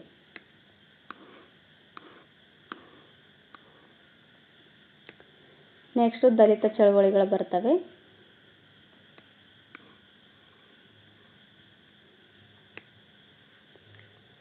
ಪ್ರಸಿದ್ಧ ಮನಃಶಾಸ್ತ್ರಜ್ಞ ಆರ್.ಡಿ. ಲಿಯಾಂಗ್ ಒಂದು ಅದ್ಭುತವಾದ ಮಾತನ್ನು ದಾಖಲಿಸುತ್ತಾರೆ. ಈ ಮನಃಶಾಸ್ತ್ರಜ್ಞ ಆಗಿದ್ದಾರೆ. ಈ ಆರ್.ಡಿ. ಲಿಯಾಂಗ್ ಅವರು ಇದ್ದಾರಲ್ಲ, ಆರ್.ಡಿ. ಲಿಯಾಂಗ್ ಅವರು ಈ ಮನಃಶಾಸ್ತ್ರಜ್ಞರಾಗಿರ್ತಾರೆ. ಇವರು ಒಂದು ಅದ್ಭುತವಾದ ಮಾತನ್ನು ಹೇಳಿದ್ದಾರೆ. ಇತರರ ಅನುಭವವನ್ನು ನೀವು ಅರ್ಥ ಮಾಡಿಕೊಳ್ಳಲು ಸಾಧ್ಯವಿದೆ, ಆದರೆ ಆ ಅನುಭವವನ್ನು ನೀವು ಅನುಭವಿಸಲು ಸಾಧ್ಯವೇ ಇಲ್ಲ. ನೋಡಿ, ಯಾರಿಗೋ ಒಬ್ಬರಿಗೆ ಏನೋ ಒಂದು ನೋವಾಗಿರುತ್ತೆ, ಅದನ್ನು ಎದುರುಗಡೆ ಇರೋ ಮನುಷ್ಯ ಅವರನ್ನು ಸಮಾಧಾನ ಮಾಡಬಹುದು, ಬಟ್ ಅವರ ನೋವನ್ನು ಅವರಿಗೆ ಅನುಭವ ಆಗೋದಿಲ್ಲ. ಅವರಿಗೆ ಆ ರೀತಿಯಾದ ನೋವಾದಾಗ ಮಾತ್ರ ಅವರಿಗೆ ಅನುಭವ ಆಗೋದು. ಅದನ್ನೇ ಇವರು ಇಲ್ಲಿ ಹೇಳಿದ್ದಾರೆ. ಇತರರ ಅನುಭವವನ್ನು ನೀವು ಅರ್ಥ ಮಾಡಿಕೊಳ್ಬಹುದು, ಅರ್ಥ ಮಾಡ್ಕೊಳ್ಳೋದಕ್ಕೆ ಸಾಧ್ಯ ಆಗುತ್ತೆ, ಆದರೆ ಆ ಅನುಭವವನ್ನು ನೀವು ಅನುಭವಿಸಲು ಸಾಧ್ಯವೇ ಇಲ್ಲ ಅಂತ ಹೇಳ್ತಾರೆ. ದಲಿತ ಮತ್ತು ಮಹಿಳಾ ನೆಲೆಗಳಿಗೆ ಇದು ಅಕ್ಷರಶಃ ಅನ್ವಯವಾಗುತ್ತದೆ. ದಲಿತರಿಗೆ ವರ್ಣವ್ಯವಸ್ಥೆಯಲ್ಲೂ ಸ್ಥಾನವಿರಲಿಲ್ಲ. ಅವರು ಶೂದ್ರಾತಿ ಶೂದ್ರರಾಗಿದ್ದರು. ನೋಡಿ, ಇವರು ಹೇಳಿದ ಮಾತೇನಾಗುತ್ತೆ, ದಲಿತರು ಮತ್ತು ಮಹಿಳೆಯರಿಗೆ ಅಕ್ಷರಶಃ ಅನ್ವಯವಾಗುತ್ತೆ ಅಂತ ಹೇಳಿದ್ದಾರೆ. ಯಾಕಂದರೆ ದಲಿತರಿಗೆ ವರ್ಣ ವ್ಯವಸ್ಥೆಯಲ್ಲೂ ಸ್ಥಾನ ಇರಲಿಲ್ಲ. ನೋಡಿ, ವರ್ಣ ವ್ಯವಸ್ಥೆಗಳಲ್ಲಿ ಅವರಿಗೆ ತುಂಬ ಕೀಳು ಮಟ್ಟದಲ್ಲಿ ನೋಡ್ತಾ ಇದ್ರು. ಅವರು ಶೂದ್ರಾತಿ ಶೂದ್ರರಾಗಿ ಇದ್ದರು ಸಮಾಜದಲ್ಲಿ. ಸಾಮಾಜಿಕವಾಗಿ ಯಾವುದೇ ಸ್ಥಾನವನ್ನು ಹೊಂದಿರದ ಅಸ್ಪೃಶ್ಯ ಜಾತಿಗಳಲ್ಲಿ ಹುಟ್ಟಿದ ಒಂದೇ ಕಾರಣಕ್ಕಾಗಿ ಈ ಸಮುದಾಯ ಸಮಾಜದ ಮುಖ್ಯವಾಹಿನಿಯಿಂದ ಅವರಿಗೆ ಹೊರಗಿಡ್ತಾ ಇತ್ತು. ಅಂದರೆ ತುಂಬ ಕೀಳಾಗಿ ಅವರನ್ನು ನೋಡ್ತಾ ಇದ್ರು, ದಲಿತರನ್ನು, ಅಸ್ಪೃಶ್ಯರನ್ನು. ಇದರ ವಿರುದ್ಧ ನಡೆದ ಅನೇಕ ಹೋರಾಟಗಳನ್ನು ಚರಿತ್ರೆಯ ಉದ್ದಕ್ಕೂ ನಾವು ಕಾಣುತ್ತೇವೆ. ಆದರೆ ವಸಾಹತುಶಾಹಿ ಕಾಲಘಟ್ಟದಲ್ಲಿ ದಲಿತರಿಗೆ ಸಂಬಂಧಿಸಿದ ವಿಷಯಗಳು ರಾಷ್ಟ್ರೀಯ ಹಂತದಲ್ಲಿ ಚರ್ಚೆ ಸಂವಾದಗಳಿಗೆ ಒಳಗಾದವು. ಗಾಂಧೀಜಿ ಮತ್ತು ಅಂಬೇಡ್ಕರ್ ಅವರ ನಡುವಿನ 1930ರ ದಶಕದ ಚರ್ಚೆಗಳೇ ಇದಕ್ಕೆ ಪ್ರಮುಖ ಸಾಕ್ಷಿಗಳಾಗಿದ್ದಾವೆ. 1930ರಲ್ಲಿ ಗಾಂಧೀಜಿ ಮತ್ತು ಅಂಬೇಡ್ಕರ್ ನಡುವೆ ಕೆಲವೊಂದಿಷ್ಟು ವಿಷಯಗಳಾಗ್ತವೆ. ಅದರ ಚರ್ಚೆನೇ ಇದಕ್ಕೆ ಪ್ರಮುಖ ಸಾಕ್ಷಿ ಆಗುತ್ತೆ. ಇಬ್ಬರ ಗುರಿ ಒಂದೇ ಆದರೂ ಸಾಗಿದ ಮಾರ್ಗಗಳು ಬೇರೆ ಬೇರೆಯಾಗಿದ್ದವು. ನೋಡಿ, ಗಾಂಧೀಜಿಯವರು ಸಹ ದಲಿತರಿಗಾಗಿ, ಅಸ್ಪೃಶ್ಯರಿಗಾಗಿ ಅವರಿಗೆ ನ್ಯಾಯ ಒದಗಿಸಬೇಕು, ಅವರಿಗೆ ಸ್ವಾತಂತ್ರ್ಯ ಕೊಡಬೇಕು, ಸಮಾಜದಲ್ಲಿ ಉನ್ನತ ಸ್ಥಾನಮಾನಗಳು ಸಿಗಬೇಕು ಅಂತ ಹೋರಾಟ ಮಾಡಿದರು. ಅಂಬೇಡ್ಕರ್ ಅವರು ಸಹ ಅದಕ್ಕೋಸ್ಕರನೇ ಹೋರಾಟ ಮಾಡ್ತಾರೆ. ಆದರೆ ಈ 1930ರ ದಶಕದಲ್ಲಿ ಏನಾಗುತ್ತೆ, ಇಬ್ಬರ ನಡುವೆ ಕೆಲವೊಂದಿಷ್ಟು ವೈಮನಸ್ಸಾಗಿ ಈ ದುಂಡು ಮೇಜಿನ ಸಮ್ಮೇಳನಗಳಲ್ಲಿ ಕೆಲವೊಂದಿಷ್ಟು ವೈಮನಸ್ಸಾಗಿ ಏನು ಮಾಡ್ತಾರೆ, ಈ ಮತೀಯ ತೀರ್ಪು ನೀಡ್ತಾರೆ. ಮ್ಯಾಕ್ಡೊನಾಲ್ಡ್ ಅವರು ಮತೀಯ ತೀರ್ಪು ನೀಡಿದಾಗ ಅವರು ಅಂದರೆ ದಲಿತರಿಗೋಸ್ಕರ ಪ್ರತ್ಯೇಕವಾದ ಮತಗಟ್ಟೆ ಇರಬೇಕು ಅಂತ ತೀರ್ಪು ನೀಡ್ತಾರೆ. ಅದರ ವಿರುದ್ಧ ಗಾಂಧೀಜಿಯವರು ಹೋರಾಟವನ್ನು ಮಾಡ್ತಾರೆ. ಅಂದರೆ ಆ ರೀತಿಯಾದ ತೀರ್ಪು ಕೊಡಬಾರ್ದು ಅಂತ ಹೋರಾಟವನ್ನು ಮಾಡ್ತಾರೆ ಗಾಂಧೀಜಿ. ಇದರಿಂದನೇ ಇಬ್ಬರ ಮಧ್ಯೆ ಕೆಲವೊಂದಿಷ್ಟು ಚರ್ಚೆಗಳು, ಅಂದರೆ ಕೆಲವೊಂದಿಷ್ಟು ವಿಷಯಗಳು ನಡೀತವೆ. ಈ ಚರ್ಚೆಗಳೇನಾಗುತ್ತೆ, ಇದಕ್ಕೆ ಪ್ರಮುಖ ಸಾಕ್ಷಿಯಾಗುತ್ತೆ. ಸ್ವಾಮಿ ವಿವೇಕಾನಂದರ ಮೈಸೂರಿನ ಭೇಟಿಯ ನಂತರ ಅವರ ಸಲಹೆಯ ಮೇರೆಗೆ ದಲಿತ ವರ್ಗದ ಪ್ರಮುಖ ಪ್ರಶ್ನೆಗಳು ಅಂದಿನ ಮೈಸೂರಿನ ಮಹಾರಾಜರಾದ 10ನೇ ಚಾಮರಾಜ ಒಡೆಯರು ಗಂಭೀರವಾಗಿ ಪರಿಗಣಿಸಿ ದಲಿತರಿಗೆ ಪ್ರತ್ಯೇಕ ಶಾಲೆಗಳನ್ನು ತೆರೆದರು. ನೋಡಿ, ಸ್ವಾಮಿ ವಿವೇಕಾನಂದರು ಏನು ಮಾಡ್ತಾರೆ, ಮೈಸೂರಿಗೆ ಭೇಟಿ ನೀಡುತ್ತಾರೆ. ಎದಕ್ಕಂತಂದರೆ ಇವರು ಚಿಕಾಗೋ ಸಮ್ಮೇಳನಕ್ಕೆ ಹೋಗಬೇಕಾಗಿರುತ್ತೆ. ಅಮೇರಿಕಾದ ನ್ಯೂಯಾರ್ಕ್ಗೆ ಹೋಗಬೇಕಾಗಿರುತ್ತೆ. ಚಿಕಾಗೋ ನಗರಕ್ಕೆ ಹೋಗಬೇಕಾದಾಗ ಅವರಿಗೆ ದುಡ್ಡಿನ ಅಭಾವ ಆಗಿರುತ್ತೆ. ಆಗ ಮೈಸೂರಿಗೆ ಭೇಟಿ ನೀಡಿ ಮೈಸೂರಿನ ಒಡೆಯರಿಂದ ಈ ದುಡ್ಡಿನ ಸಹಾಯವನ್ನು ಪಡಿತಾರೆ. ಆಗ ಮೈಸೂರಿಗೆ ಭೇಟಿ ನೀಡಿ ಅಲ್ಲಿ ಮೈಸೂರಿನ ಒಡೆಯರಿಗೆ ಸಲಹೆ ನೀಡ್ತಾರೆ. ಏನಂತ, ದಲಿತ ವರ್ಗದವರಿಗಾಗಿ ನೀವು ಶಿಕ್ಷಣ ಸಂಸ್ಥೆಗಳನ್ನು ಸ್ಟಾರ್ಟ್ ಮಾಡಿರಿ, ದಲಿತರಿಗೆ ಶಿಕ್ಷಣ ನೀಡ್ರಿ ಅಂತ ಹೇಳಿದಾಗ ಮೈಸೂರಿನ ಒಡೆಯರು ಏನು ಮಾಡ್ತಾರೆ, ಅವರ ಸಲಹೆ ಮೇರೆಗೆ ದಲಿತ ವರ್ಗದ ಪ್ರಮುಖ ಪ್ರಶ್ನೆಗಳನ್ನು ಅಂದಿನ ಮೈಸೂರಿನ ಮಹಾರಾಜರಾದ 10ನೇ ಚಾಮರಾಜ ಒಡೆಯರು ಗಂಭೀರವಾಗಿ ಪರಿಗಣಿಸಿ ದಲಿತರಿಗೆ ಪ್ರತ್ಯೇಕ ಶಾಲೆಗಳನ್ನು ತೆರೀತಾರೆ. ಆ ರೀತಿಯಾದ 4 ಶಾಲೆಗಳನ್ನು ದಲಿತರಿಗೋಸ್ಕರ ಶಾಲೆಗಳನ್ನು ತೆರೀತಾರೆ. ಓಕೆ, ನೆಕ್ಸ್ಟ್ 1936ರಲ್ಲಿ ದಕ್ಷಿಣ ಭಾರತದ ದಲಿತ ನಾಯಕರಲ್ಲಿ ಪ್ರಮುಖರಾದ ಎಂ.ಸಿ. ರಾಜಾ ಅವರ ಸಮ್ಮುಖದಲ್ಲಿ ಮೈಸೂರು ಅರಮನೆಗೆ ದಲಿತರ ಪ್ರವೇಶವಾಯಿತು. ನೋಡಿ, ಎಂ.ಸಿ. ರಾಜಾ ಇವರು ದಲಿತ ವ್ಯಕ್ತಿ. ಇವರ ಸಮ್ಮುಖದಲ್ಲಿ ಮೈಸೂರು ಅರಮನೆಗೆ ದಲಿತರು ಪ್ರವೇಶವಾಗ್ತಾರೆ. ಎಷ್ಟರಲ್ಲಿ? 1936ರಲ್ಲಿ. ಓಕೆ.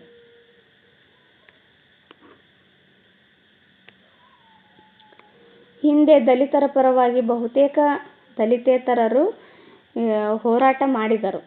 ಈಗ ದಲಿತರೇ ತಮ್ಮ ಸಮಸ್ಯೆಗಳನ್ನು ತಾವೇ ಪ್ರತಿನಿಧಿಸತೊಡಗಿದ್ದಾರೆ. ನೋಡ್ರಿ, ದಲಿತರ ಪರವಾಗಿ ಹೋರಾಟಗಳನ್ನು ಮಾಡ್ತಾ ಇದ್ರು ಬೇರೆಯವರು. ಬಟ್ ಇವಾಗ ಏನಾಗಿದೆ, ದಲಿತರೇ ತಮ್ಮ ಸಮಸ್ಯೆಗಳನ್ನು ತಾವೇ ಪ್ರತಿನಿಧಿಸ್ತಾ ಇದ್ದಾರೆ. ಅಂದರೆ ತಾವೇ ತಮ್ಮ ಸಮಸ್ಯೆಗಳನ್ನು ಹೇಳಿಕೊಂಡು ತಾವೇ ಹೋರಾಟಗಳನ್ನು ಮಾಡ್ತಾ ಇದ್ದಾರೆ. ಇವರಿಗೆ ಮೂಲ ಸ್ಫೂರ್ತಿ ಯಾರು ಅಂತ ಕೇಳಿದಾಗ ಡಾಕ್ಟರ್ B.R. ಅಂಬೇಡ್ಕರ್ ಅವರ ಸೈದ್ಧಾಂತಿಕ ನಿಲುವುಗಳೇ ಇವರಿಗೆ ಮೂಲ ಸಾಕ್ಷಿಗಳಾಗಿದ್ದಾವೆ. ಶಿಕ್ಷಣ, ಸಂಘಟನೆ ಮತ್ತು ಹೋರಾಟಗಳು ದಲಿತ ಚಳುವಳಿಗಳ ಬೀಜ ಮಂತ್ರಗಳಾದವು. ಶಿಕ್ಷಣ, ಸಂಘಟನೆ ಮತ್ತು ಹೋರಾಟ, ಇದು ಅಂಬೇಡ್ಕರ್ ಅವರು ಹೇಳಿರ್ತಕ್ಕಂಥ 3 ಪ್ರಮುಖ ವಾಕ್ಯಗಳು. ಇವುಗಳೇನಾಗುತ್ತೆ, ದಲಿತ ಚಳುವಳಿಗಳ ಬೀಜ ಮಂತ್ರಗಳಾಗ್ತವೆ. ದಲಿತರ ಸಮಸ್ಯೆಗಳ ಪರಿಹಾರಕ್ಕೆ ರಾಜಕೀಯ ಸಾಧನೆಯನ್ನು ತಮ್ಮ ಧ್ಯೇಯವಾಗಿಸಿಕೊಂಡು ಸಂಘಟನಾತ್ಮಕವಾಗಿ ಜಾಗೃತರಾಗ್ತಾರೆ. ದಲಿತ ವರ್ಗಗಳಲ್ಲಿ ಅಂಬೇಡ್ಕರರು ಅವರ ಸ್ವಾಭಿಮಾನದ ಸಂಕೇತವಾದರಲ್ಲದೆ ದಲಿತ ಸೂರ್ಯ ಎಂಬ ಕೀರ್ತಿಗೆ ಸಹ ಪಾತ್ರರಾಗ್ತಾರೆ. ಅಂಬೇಡ್ಕರ್ ಅವರನ್ನ ದಲಿತ ಸೂರ್ಯ ಅನ್ನೋ ಕೀರ್ತಿಯನ್ನು ಕೊಡ್ತಾರೆ ದಲಿತರು. ಈ ಎಲ್ಲ ಬೆಳವಣಿಗೆಗಳ ಪ್ರತಿಧ್ವನಿಗಳು ಕರ್ನಾಟಕದಲ್ಲಿ ಮೊಳಗುವಂತಾಯಿತು. ಓಕೆ, ನೆಕ್ಸ್ಟು 20ನೇ ಶತಮಾನದಲ್ಲಿ ಹುಟ್ಟಿ ಬೆಳೆದ ಬ್ರಾಹ್ಮಣೇತರ ಚಳುವಳಿಗಳು ದಲಿತರನ್ನ ಹೆಚ್ಚು ಒಳಗೊಳ್ಳಲಿಲ್ಲ. ಇದನ್ನು ಪ್ರಶ್ನಿಸುತ್ತಾ 1970ರ ದಶಕದಲ್ಲಿ ದಲಿತ ಚಳುವಳಿಯು ರೂಪುಗೊಂಡವು. 1970ರ ದಶಕದಲ್ಲಿ ದಲಿತ ಚಳುವಳಿಗಳು ರೂಪುಗೊಂಡು ಒಂದು ನಿರ್ಣಾಯಕ ಶಕ್ತಿಯಾಗಿ ಕೂಡ ಬೆಳೀತವೆ. ಹೈದರಾಬಾದ್ ಕರ್ನಾಟಕ, ಈಗ ಈ ಪ್ರದೇಶವನ್ನು ಕಲ್ಯಾಣ ಕರ್ನಾಟಕ ಅಂತ ಕರೀತಾರೆ. ಹೈದರಾಬಾದ್ ಕರ್ನಾಟಕ ಪ್ರದೇಶದಲ್ಲಿ ಬಿ ಶ್ಯಾಮಸುಂದರ್ ಅವರು 1970ರಲ್ಲಿ ಭೀಮಸೇನ ಸಂಘಟನೆಯನ್ನ ಸ್ಥಾಪನೆ ಮಾಡ್ತಾರೆ. ಭೀಮಸೇನ ಸಂಘಟನೆಯನ್ನ ಯಾರು ಸ್ಥಾಪನೆ ಮಾಡ್ತಾರೆ? ಬಿ ಶ್ಯಾಮಸುಂದರ್ ಅವರು 1970ರಲ್ಲಿ. ದಲಿತ ಚಳುವಳಿಗೆ ಒಂದು ಹೊಸ ತಿರುವನ್ನು ಕೊಟ್ಟಿದ್ದು ಬಸವಲಿಂಗಪ್ಪ ಬೂಸಾ ಪ್ರಕರಣ.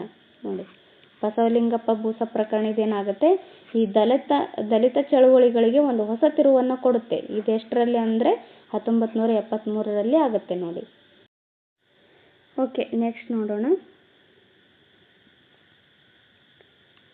ಸಚಿವರಾಗಿದ್ದ ಬಸವಲಿಂಗಪ್ಪನವರು ಮೈಸೂರಿನ ಕಾರ್ಯಕ್ರಮವೊಂದರಲ್ಲಿ ಕನ್ನಡ ಸಾಹಿತ್ಯ ಬೂಸಾ ಸಾಹಿತ್ಯವಾಗಿದೆ ಎಂದು ಅಭಿಪ್ರಾಯಪಟ್ಟರು. ನೋಡಿ, ಈ ಬಸವಲಿಂಗಪ್ಪ ಅವರು ಏನು ಮಾಡ್ತಾರೆ, ಈ ಮೈಸೂರಿನ ಕಾರ್ಯಕ್ರಮ ನಡೀತಾ ಇರುತ್ತೆ. ಒಂದು ಕಾರ್ಯಕ್ರಮದಲ್ಲಿ ಇವ್ರು ಏನಂತಾರೆ, ಈ ಕನ್ನಡ ಸಾಹಿತ್ಯ ಬೂಸಾ ಸಾಹಿತ್ಯ ಅಂತಂದರೆ ಟೊಳ್ಳು ಸಾಹಿತ್ಯ ಅಂತ ಇವರು ಅಭಿಪ್ರಾಯ ಪಡ್ತಾರೆ. ಇದರ ವಿರುದ್ಧವಾಗಿ ಕರ್ನಾಟಕದಾದ್ಯಂತ ಹೋರಾಟಗಳು ನಡೀತವೆ. ಕೊನೆಗೆ ಬಸವಲಿಂಗಪ್ಪನವರು ಮಂತ್ರಿ ಪದವಿಗೆ ರಾಜೀನಾಮೆಯನ್ನು ನೀಡ್ತಾರೆ. ಈ ಪ್ರಕರಣ ಕ್ರಮೇಣ ದಲಿತ ಪ್ರಜ್ಞೆಯನ್ನು ತೀವ್ರವಾಗಿ ಬೆಳೆಸಲು ಕಾರಣವಾಗುತ್ತೆ. ದಲಿತ ಪ್ರಜ್ಞೆ ತೀವ್ರವಾಗಿ ಬೆಳೆಸೋದಕ್ಕೆ ಕಾರಣ ಆಗುತ್ತೆ ಈ ಬೂಸಾ ಪ್ರಕರಣ. ಆನಂತರ 1976ರಲ್ಲಿ ಭದ್ರಾವತಿಯಲ್ಲಿ ದಲಿತ ಲೇಖಕ ಕಲಾವಿದರ ಒಕ್ಕೂಟ ಸ್ಥಾಪನೆಯಾಗುತ್ತೆ. ಎಷ್ಟರಲ್ಲಿ? 1976ರಲ್ಲಿ ದಲಿತ ಲೇಖಕ ಕಲಾವಿದರ ಒಕ್ಕೂಟ ಸ್ಥಾಪನೆಯಾಗುತ್ತೆ. ಕರ್ನಾಟಕದ ದಲಿತ ಚಳುವಳಿಯ ಆರಂಭ ಗಟ್ಟಿ ಹೆಜ್ಜೆಯನ್ನು ಈ ಒಕ್ಕೂಟದ ಪ್ರಾರಂಭದಲ್ಲಿ ಕಾಣಬಹುದು. ಮುಂದೆ ಇದರ ಆಶ್ರಯದಲ್ಲಿ ಕರ್ನಾಟಕದ ದಲಿತ ಸಂಘರ್ಷ ಸಮಿತಿ ಸ್ಥಾಪನೆಯಾಗುತ್ತೆ. ಪ್ರೊಫೆಸರ್ ಬಿ ಕೃಷ್ಣಪ್ಪ ಅದರ ರಾಜ್ಯ ಸಂಚಾಲಕರಾದರು. ನೋಡಿ, ಇದರ ರಾಜ್ಯ ಸಂಚಾಲಕರು ಯಾರಾಗ್ತಾರೆ ಅಂತ ಕೇಳಿದಾಗ ಬಿ ಕೃಷ್ಣಪ್ಪ ಅನ್ನೋದು ನೆನಪಲ್ಲಿ ಇರಲಿ. ನೆಕ್ಸ್ಟ್, ಹೀಗೆ DSS ಒಂದು ಸಾಂಸ್ಥಿಕ ರೂಪ ಪಡೆಯಿತು. DSS ಅಂತಂದರೆ ಏನು ಅಂತ ನಿಮಗೆ ನೆನಪಲ್ಲಿ ಇರಲಿ. ದಲಿತ ಲೇಖಕ ಕಲಾವಿದರ ಒಕ್ಕೂಟವನ್ನು DSS ಅಂತ ಕರೀತಾರೆ. ಇದರ ರಾಜ್ಯ ಸಂಚಾಲಕರು ಯಾರಾಗಿದ್ದರು ಅಂತ ಕೇಳಿದಾಗ ಪ್ರೊಫೆಸರ್ ಬಿ ಕೃಷ್ಣಪ್ಪ ಅನ್ನೋದು ನೆನಪಲ್ಲಿ ಇರಲಿ. ಓಕೆ,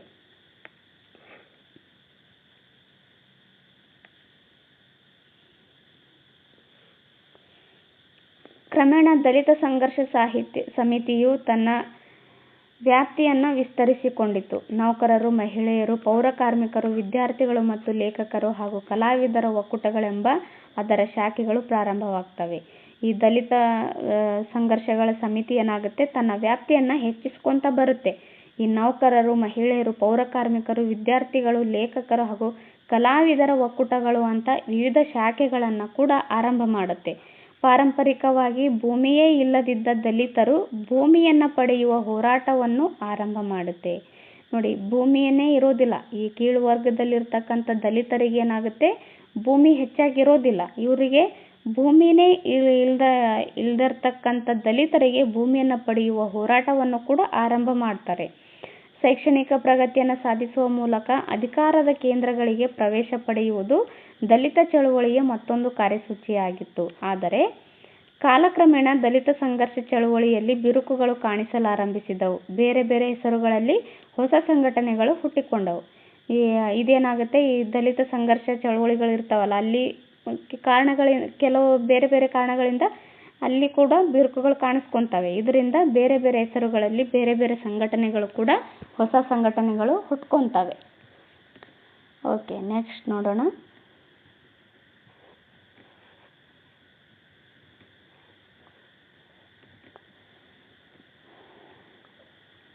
ಸಾಹಿತಿಗಳಾದ ದೇವನೂರ ಮಹಾದೇವ ಮತ್ತು ಡಾಕ್ಟರ್ ಸಿದ್ಧಲಿಂಗಯ್ಯನವರು ಸಾಹಿತ್ಯದ ಮೂಲಕ ದಲಿತರ ಒಳಜಗತ್ತನ್ನು ದಲಿತೇತರಿಗೆ ತೆರೆದುಕೊಟ್ಟರು. ನೋಡಿ, ಇವರು ಸಹ ದಲಿತರು. ಇವರು ಡಾಕ್ಟರ್ ಸಿದ್ಧಲಿಂಗಯ್ಯ ಆಮೇಲೆ ದೇವನೂರ ಮಹಾದೇವ ಇವರು ದಲಿತರು. ಇವರು ಏನು ಮಾಡ್ತಾರೆ, ಸಾಹಿತ್ಯಗಳನ್ನು ರಚನೆ ಮಾಡೋದ್ರ ಮೂಲಕ, ಸಾಹಿತ್ಯದ ಮೂಲಕ ದಲಿತರ ಒಳ ಜಗತ್ತನ್ನು ದಲಿತೇತರಿಗೆ ಅಂದರೆ ಇತರರಿಗೆ ತೋರಿಸ್ಕೊಡ್ತಾರೆ ದಲಿತರ ಜೀವನವನ್ನು. ಇತರ ದಲಿತ ಲೇಖಕರು ಈ ಸಮುದಾಯಗಳು ಜಾಗತೀಕರಣದ ಹಿನ್ನೆಲೆಯಲ್ಲಿ ಎದುರಿಸುತ್ತಿರುವ ಸವಾಲುಗಳನ್ನು ಅನಾವರಣ ಮಾಡುತ್ತಿದ್ದಾರೆ. ಇಂದು ದಲಿತ ಸಮಾಜದ ಎಲ್ಲ ಆಗುಹೋಗುಗಳಲ್ಲಿ ನಿರ್ಣಾಯಕ ಪಾತ್ರ ವಹಿಸುವ ಸಾಮರ್ಥ್ಯವನ್ನು ತೋರಿಸುತ್ತಿದ್ದಾರೆ. ಆದರೆ ಸಾಗಬೇಕಾದ ದಾರಿ ಬಹಳಷ್ಟಿದೆ. ಅಂದರೆ ದಲಿತರು ನಿರ್ಣಾಯಕ ಪಾತ್ರವನ್ನು, ಸಾಮರ್ಥ್ಯಗಳನ್ನು ತೋರಿಸ್ತಾ ಬಂದರು, ಅವರ ಸವಾಲುಗಳನ್ನು ಅನಾವರಣ ಮಾಡುತ್ತಾ ಬಂದರು. ಇನ್ನೂ ಸಹ ಸಾಗಬೇಕಾದ ದಾರಿ ತುಂಬ ಇದೆ ಅನ್ನೋದು ಇಲ್ಲಿ ಹೇಳಿದ್ದಾರೆ. ಓಕೆ, ನೆಕ್ಸ್ಟು ಕನ್ನಡ ಉಳಿಸಿ ಚಳುವಳಿ ಅಥವಾ ಕನ್ನಡ ಕಾವಲು ಚಳುವಳಿ ಅಂತ ಆರಂಭವಾಗುತ್ತೆ. ಏಕೀಕರಣ ಚಳುವಳಿಯು ಕನ್ನಡಿಗರಲ್ಲಿ ಆತ್ಮವಿಶ್ವಾಸ ಮತ್ತು ಅನ್ಯೋನ್ಯತೆಯನ್ನು ತಂದಿತು. ಆತ್ಮವಿಶ್ವಾಸ ಮತ್ತು ಅನ್ಯೋನ್ಯತೆ ತರುತ್ತೆ ಯಾವುದು? ಏಕೀಕರಣ ಚಳುವಳಿ. ಸಾಹಿತ್ಯ ಸೃಷ್ಟಿಯ ಮೂಲಕ ಕನ್ನಡದ ಲೇಖಕರು ಜನರ ಕನ್ನಡತನವನ್ನು ಜೀವಂತವಾಗಿಟ್ಟಿದ್ದಾರೆ. ಈ ಸಾಹಿತಿಗಳೇನು ಮಾಡ್ತಾರೆ, ಕನ್ನಡತನವನ್ನು ಜೀವಂತವಾಗಿಡ್ತಾರೆ. ಈ ನಿಟ್ಟಿನಲ್ಲಿ ಸಾಂಸ್ಕೃತಿಕ ಹಾಗೂ ಕನ್ನಡಪರ ಸಂಘಟನೆಗಳ ಪಾತ್ರ ಹಿರಿದಾಗಿದೆ. 1960ರ ದಶಕದ ನಂತರ ಬೆಂಗಳೂರಿನಲ್ಲಿ ಅನ್ಯ ಭಾಷಿಕರ ಅಬ್ಬರ ಹೆಚ್ಚಾದಾಗ ಅನಕೃ ಆಮೇಲೆ ಚಿದಾನಂದಮೂರ್ತಿ, ಮನ ರಾಮಮೂರ್ತಿ, ವಾಟಾಳ್ ನಾಗರಾಜ್ ಮುಂತಾದವರು ಹಾಗೂ ಕರ್ನಾಟಕ ಯುವಜನ ಸಭಾ, ಕನ್ನಡ ಜಾಗೃತಿ ಪರಿಷತ್ತು, ಕನ್ನಡ ಶಕ್ತಿ ಕೇಂದ್ರ ಮುಂತಾದ ಸಂಘಟನೆಗಳು ಕನ್ನಡ, ಕನ್ನಡಿಗ ಮತ್ತು ಕರ್ನಾಟಕದ ಮೇಲ್ಗೈಯನ್ನು ಸಾಧಿಸುವಲ್ಲಿ ಸಫಲರಾದರು. ನೋಡಿ, 1960ರ ದಶಕದ ನಂತರ ಬೆಂಗಳೂರಲ್ಲಿ ಏನು ಮಾಡ್ತಾರೆ, ಅನ್ಯ ಭಾಷಿಕರು ಹೆಚ್ಚಾಗ್ತಾರೆ. ತಮಿಳಿಯನ್ರಾಗಿರ್ಬೋದು, ತೆಲುಗರಾಗಿರ್ಬೋದು, ಈ ಬೇರೆ ಬೇರೆ ದೇಶಗಳಿಂದ ಎಲ್ಲ ಜನರು ಕರ್ನಾಟಕದಲ್ಲಿ ಬಂದು ನೆಲೆಸ್ತಾ ಇದ್ದಾಗ ಬೆಂಗಳೂರಲ್ಲಿ ಏನು ಮಾಡ್ತಾರೆ, ಅನ್ಯ ಭಾಷಿಕರೇ ಹೆಚ್ಚಾಗಿ ಉಳಿದುಕೊತಾರೆ. ಅಂದರೆ ಬೇರೆ ಭಾಷೆಗಳ ಸಂಖ್ಯೆನೇ ಹೆಚ್ಚಾಗುತ್ತೆ, ಬೇರೆ ಭಾಷೆಗಳ ಸಂಖ್ಯೆ ಜನರು. ಈ ನಮ್ಮ ಕರ್ನಾಟಕದವರು ಸಹ ಅನ್ಯ ಭಾಷೆಗಳನ್ನು ಜಾಸ್ತಿ ಆಡ್ತಾ ಇರ್ತಾರೆ. ಆದ್ದರಿಂದ ಅನಕೃ, ಆಮೇಲೆ ಚಿದಾನಂದ ಮೂರ್ತಿಯವರು, ಮನ ರಾಮಮೂರ್ತಿಯವರು, ವಾಟಾಳ್ ನಾಗರಾಜು ಮುಂತಾದವರು ಈ ಕರ್ನಾಟಕ ಯುವಜನ ಸಭಾ ಆಗಿರ್ಬೋದು, ಕನ್ನಡ ಜಾಗೃತಿ ಪರಿಷತ್ತು, ಕನ್ನಡ ಶಕ್ತಿ ಕೇಂದ್ರ ಮುಂತಾದ ಸಂಘಟನೆಗಳು ಏನು ಮಾಡ್ತವೆ, ಕನ್ನಡ, ಕನ್ನಡಿಗ ಮತ್ತು ಕರ್ನಾಟಕದ ಮೇಲ್ಗೈಯನ್ನು ಸಾಧಿಸುವಲ್ಲಿ ಇವರು ಸಫಲರಾಗ್ತಾರೆ. ಇವಲ್ಲದೆ ಇನ್ನೂ ಅನೇಕ ಕನ್ನಡ ಪರ ಸಂಘಟನೆಗಳು ಇಂದು ಕನ್ನಡ ನೆಲ, ಜಲ ಮತ್ತು ಭಾಷೆ ಸಂರಕ್ಷಣೆಯ ವಿಷಯದಲ್ಲಿ ಹೆಚ್ಚು ಕ್ರಿಯಾಶೀಲವಾಗಿದೆ. ನೋಡಿ, ನಮ್ಮ ಕನ್ನಡ ಅಂತ ಬಂದಾಗ ಕನ್ನಡ ನಮ್ಮ ಮಾತೃಭಾಷೆ, ಅಂದರೆ ನಮ್ಮ ತಾಯಿ ಭಾಷೆ ಇದ್ದಂಗೆ. ನಮ್ಮ ಭಾಷೆನ ಬಿಟ್ಕೊಡೋದು ಒಂದೇ, ನಮ್ಮ ತಾಯಿನ ಬಿಟ್ಕೊಡೋದು ಒಂದೇ ಅನ್ನೋದು ಇಲ್ಲಿ ಉಲ್ಲೇಖವಾಗುತ್ತೆ ನೋಡಿ. ಓಕೆ, ನೆಕ್ಸ್ಟ್ ನೋಡೋಣ. ಗೋಕಾಕ್ ಚಳುವಳಿ ಬರುತ್ತೆ. ಆದ್ದರಿಂದ ಕನ್ನಡವನ್ನು ಮಾತಾಡಿ, ಕನ್ನಡವನ್ನು ಬೆಳೆಸಿ, ಕನ್ನಡ ನಾಡನ್ನು ಬೆಳೆಸಿ ಅನ್ನೋದು ಇಲ್ಲಿ ನಾನು ಹೇಳೋದಕ್ಕೆ ಇಷ್ಟಪಡ್ತೀನಿ. ಓಕೆ, ನೆಕ್ಸ್ಟ್ ನೋಡೋಣ. ಗೋಕಾಕ್ ಚಳುವಳಿ ಬಗ್ಗೆ ನೋಡೋಣ. ಒಂದರ್ಥದಲ್ಲಿ 1980ರ ದಶಕವು ಕನ್ನಡ ಭಾಷೆಯ ಅಸ್ತಿತ್ವಕ್ಕೆ ನಡೆದ ಹೋರಾಟದ ಕಾಲ. 1982ರಲ್ಲಿ ಗೋಕಾಕ್ ವರದಿಯು ಅನುಷ್ಠಾನಕ್ಕೆ ಒಂದು ನಿರ್ಣಾಯಕ ಚಾರಿತ್ರಿಕ ಹೋರಾಟ ಆರಂಭವಾಯಿತು. ಎಷ್ಟರಲ್ಲಿ? 1982ರಲ್ಲಿ ಈ ಗೋಕಾಕ್ ವರದಿಯ ಅನುಷ್ಠಾನಕ್ಕಾಗಿ ಒಂದು ಚಳುವಳಿನೇ ಒಂದು ನಿರ್ಣಾಯಕವಾದ ಹೋರಾಟನೇ ಆರಂಭವಾಗುತ್ತೆ. ಇಡೀ ಕನ್ನಡ ಸಮುದಾಯ ಅಭೂತಪೂರ್ವ ರೀತಿಯಲ್ಲಿ ಈ ಹೋರಾಟವನ್ನು ನಡೆಸಿತು. ಕರ್ನಾಟಕದಲ್ಲಿದ್ದ ಭಾಷಾ ಅಲ್ಪಸಂಖ್ಯಾತರು ಕನ್ನಡವನ್ನು ಕಡ್ಡಾಯವಾಗಿ ಕಲಿಯದೆ ಅವರ ಮಾತೃಭಾಷೆಯಲ್ಲೇ ಶಿಕ್ಷಣ ಪಡೆಯುತ್ತೇವೆಂಬ ಹಠಕ್ಕೆ ಬಿದ್ದರು. ನೋಡಿ, ಕರ್ನಾಟಕದಲ್ಲಿ ಬೇರೆ ಬೇರೆ ಭಾಷಾ ಅಲ್ಪಸಂಖ್ಯಾತರು ಇರ್ತಾರೆ. ಅವ್ರೇನು ಮಾಡ್ತಾರೆ, ಇದು ಕನ್ನಡವನ್ನು ಕಡ್ಡಾಯವಾಗಿ ಕಲಿಬೇಕು ಅನ್ನೋದು ಬಿಟ್ಟು ಅವರ ಮಾತೃಭಾಷೆಯಲ್ಲಿ ಶಿಕ್ಷಣ ಪಡಿತೀವಿ ಅನ್ನೋ ಹಠವನ್ನು ಮಾಡ್ತಾ ಇರ್ತಾರೆ. ಅಂದಿನ ಮುಖ್ಯಮಂತ್ರಿಗಳಾದ ಆರ್ ಗುಂಡೂರಾಯರು ಉಡುಪಿಗೆ ಹೋಗಿದ್ದ ಸಂದರ್ಭದಲ್ಲಿ ಅಲ್ಲಿಯ ಮಠಾಧಿಪತಿಗಳು ಸಂಸ್ಕೃತಕ್ಕೆ ಪ್ರಾಶಸ್ತ್ಯ ಕೊಡಬೇಕೆಂದು ಒತ್ತಾಯಿಸಿದರು. ನೋಡಿ, ಆರ್ ಗುಂಡೂರಾಯ ಅವರು ಉಡುಪಿಗೆ ಹೋಗಿರ್ತಾರೆ. ಉಡುಪಿಗೆ ಹೋದಾಗ ಅಲ್ಲೇನು ಮಾಡ್ತಾರೆ, ಪಂಡಿತರೊಬ್ಬರು ಅಂದರೆ ಮಠಾಧಿಪತಿಗಳು ಏನು ಮಾಡ್ತಾರೆ, ಈ ಸಂಸ್ಕೃತಕ್ಕೆ ಪ್ರಾಶಸ್ತ್ಯವನ್ನು ಕೊಡಬೇಕು ಅಂತೇಳಿ ಮುಖ್ಯಮಂತ್ರಿಗಳಾಗಿರ್ತಕ್ಕಂಥ ಆರ್ ಗುಂಡೂರಾಯರಿಗೆ ಒತ್ತಾಯ ಮಾಡ್ತಾರೆ. ಇದರ ಪರಿಣಾಮವಾಗಿ ಶಿಕ್ಷಣ ಯಾವ ಮಾಧ್ಯಮದಲ್ಲಿ ಇರಬೇಕು ಎನ್ನುವ ಪ್ರಶ್ನೆಯನ್ನು ಬಿಟ್ಟು ಶಿಕ್ಷಣದಲ್ಲಿ ಭಾಷೆಗಳ ಸ್ಥಾನಗಳು ಹೇಗಿರಬೇಕು ಎಂಬುದನ್ನು ನಿರ್ಧರಿಸಲು ಒಂದು ಸಮಿತಿಯನ್ನು ರಚನೆ ಮಾಡ್ತಾರೆ. ನೋಡಿ, ಎಲ್ಲರೂ ನಮ್ಮ ಭಾಷೆಯಲ್ಲಿ ಶಿಕ್ಷಣ ಕೊಡಬೇಕು, ಸಂಸ್ಕೃತಕ್ಕೆ ಪ್ರಾಶಸ್ತ್ಯ ಕೊಡಬೇಕು ಅಂತ ಈ ಥರ ಎಲ್ಲ ಒತ್ತಾಯ ಮಾಡಿದಾಗ ಇವ್ರೇನು ಮಾಡ್ತಾರೆ, ಮುಖ್ಯಮಂತ್ರಿಗಳು ಯಾವ ಭಾಷೆಗಳು ಇರಬೇಕು ಅಂತ ನಿರ್ಧಾರ ಮಾಡೋ ಸಲುವಾಗಿ ಒಂದು ಸಮಿತಿಯನ್ನು ರಚನೆ ಮಾಡ್ತಾರೆ. ಡಾಕ್ಟರ್ ವಿನಾಯಕ್ ಕೃಷ್ಣ ಗೋಕಾಕರ ಅಧ್ಯಕ್ಷತೆಯಲ್ಲಿ ಭಾಷಾ ಸಮಿತಿ ರಚನೆಯಾಗುತ್ತೆ. ಭಾಷಾ ಸಮಿತಿ ಯಾರ ಅಧ್ಯಕ್ಷತೆಯಲ್ಲಿ ರಚನೆಯಾಗುತ್ತೆ ಅಂತ ಕೇಳಿದಾಗ ಡಾಕ್ಟರ್ ವಿನಾಯಕ್ ಕೃಷ್ಣ ಗೋಕಾಕ್, ಅಂದರೆ ವಿ.ಕೃ. ಗೋಕಾಕ್ ಅಂತ ಇವರಿಗೆ ಕರೀತಾರೆ. ಇವರ ಅಧ್ಯಕ್ಷತೆಯಲ್ಲಿ ಭಾಷಾ ಸಮಿತಿ ರಚನೆಯಾಗುತ್ತೆ. ಈ ಸಮಿತಿಯು ಕನ್ನಡ ಭಾಷೆಗೆ ಪ್ರಥಮ ಆದ್ಯತೆ ಮತ್ತು ಕಡ್ಡಾಯ ಮಾಡಬೇಕೆಂದು ಶಿಫಾರಸು ಮಾಡಿತು. ಗೋಕಾಕ್ ವರದಿ ಏನು ಮಾಡುತ್ತೆ, ಕನ್ನಡ ಪ್ರಥಮ ಭಾಷೆ ಆಗಿರಬೇಕು, ಫಸ್ಟ್ ಪ್ರಥಮ ಆದ್ಯತೆ ಕೊಡಬೇಕು ಕನ್ನಡಕ್ಕೆ, ಆಮೇಲೆ ಕಡ್ಡಾಯವಾಗಿ ಮಾಡಬೇಕು ಅಂತ ಶಿಫಾರಸು ಮಾಡುತ್ತೆ. ಈ ಸಮಿತಿಯು ತ್ರಿಭಾಷಾ ಸೂತ್ರಕ್ಕೆ 350 ಅಂಕಗಳನ್ನು ನಿಗದಿಪಡಿಸಿತು. ತ್ರಿಭಾಷಾ ಸೂತ್ರ ಅಂತ ಇದಕ್ಕೆ 350 ಅಂಕಗಳನ್ನು ನಿಗದಿಪಡಿಸುತ್ತೆ. ತ್ರಿಭಾಷಾ ಪರೀಕ್ಷೆಯಲ್ಲಿ ಕನ್ನಡವು 150 ಅಂಕಗಳ ಪ್ರಥಮ ಭಾಷೆಯಾಗಿರಬೇಕು ಎಂದು ವರದಿಯಲ್ಲಿ ಶಿಫಾರಸು ಮಾಡುತ್ತೆ. ಇಲ್ಲಿದ್ದಾರೆ ನೋಡಿ, ವಿನಾಯಕ್ ಕೃಷ್ಣ ಗೋಕಾಕ್, ವಿ.ಕೃ. ಗೋಕಾಕ್ ಅಂತ ಕರೀತಾರೆ. ಗೋಕಾಕ್ ವರದಿಯನ್ನು ಅಂದಿನ ಸರ್ಕಾರ ಒಪ್ಪಲಿಲ್ಲ. ಡಾಕ್ಟರ್ ರಾಜ್ಕುಮಾರ್ ಅವರ ನೇತೃತ್ವದಲ್ಲಿ ಕರ್ನಾಟಕದಾದ್ಯಂತ ಬೃಹತ್ ಆಂದೋಲನ ನಡೆಯುತ್ತೆ. ಡಾಕ್ಟರ್ ರಾಜ್ಕುಮಾರ್ ಅವರ ನೇತೃತ್ವದಲ್ಲಿ ಇಡೀ ಕರ್ನಾಟಕದಲ್ಲೇ ಒಂದು ಬೃಹತ್ ಆಂದೋಲನವನ್ನು ನಡೆಯುತ್ತೆ. ಕುವೆಂಪು, ಪಾಟೀಲ್ ಪುಟ್ಟಪ್ಪ ಮುಂತಾದ ಹಿರಿಯ ಸಾಹಿತಿಗಳು ಈ ಹೋರಾಟಕ್ಕೆ ಬೆಂಬಲವನ್ನು ನೀಡ್ತಾರೆ. ಇಲ್ಲಿದ್ದಾರೆ ನೋಡಿ, ಡಾಕ್ಟರ್ ರಾಜ್ಕುಮಾರ್ ಇದ್ದಾರೆ. ಎಲ್ಲ ಅಂದಿನ ನಟರೆಲ್ಲರೂ ಸೇರಿ ಹೋರಾಟವನ್ನು ಮಾಡ್ತಾ ಇರ್ತಾರೆ ಕನ್ನಡ ಪರವಾಗಿ. ಓಕೆ, ಗೋಕಾಕ್ ಚಳುವಳಿಯ ಪ್ರಮುಖ ಘೋಷಣೆಗಳೆಂದರೆ ಹೆಸರಾಯಿತು ಕರ್ನಾಟಕ, ಹಸಿರಾಗಲಿ ಕನ್ನಡ, ಆಮೇಲೆ ಏನೇ ಬರಲಿ ಕನ್ನಡ ಇರಲಿ, ಗೋಕಾಕ್ ವರದಿ ಜಾರಿಗೆ ಬರಲಿ, ಕರ್ನಾಟಕದಲ್ಲಿ ಕನ್ನಡ ಉಸಿರು ತುಂಬಲಿ ಮುಂತಾದ ಘೋಷಣೆಗಳನ್ನು ಕೂಗ್ತಾ ಹೋರಾಟವನ್ನು ಮಾಡ್ತಾ ಇರ್ತಾರೆ. ಓಕೆ, ಇದಿಷ್ಟು ಪಾಠ ಆಗಿತ್ತು. ಇವಾಗ ಬಿಟ್ಟ ಸ್ಥಳಗಳ ಬಗ್ಗೆ ನೋಡೋಣ. ಸುಂದರ್ಲಾಲ್ ಬಹುಗುಣ ಅವರು ಪ್ರಾರಂಭಿಸಿದ ಚಳುವಳಿ ಯಾವುದು ಅಂತ ಕೇಳಿದ್ದಾರೆ.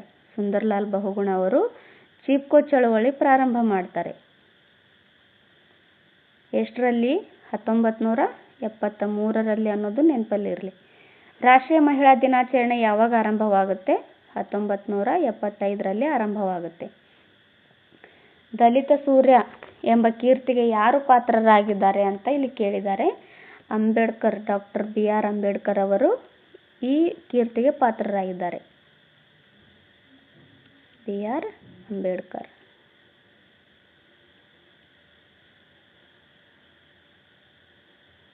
ಓಕೆ, ನೆಕ್ಸ್ಟು ಭಾಷಾ ಸಮಿತಿ ಡ್ಯಾಶ್ ರವರ ನೇತೃತ್ವದಲ್ಲಿ ರಚನೆಯಾಗಿತ್ತು.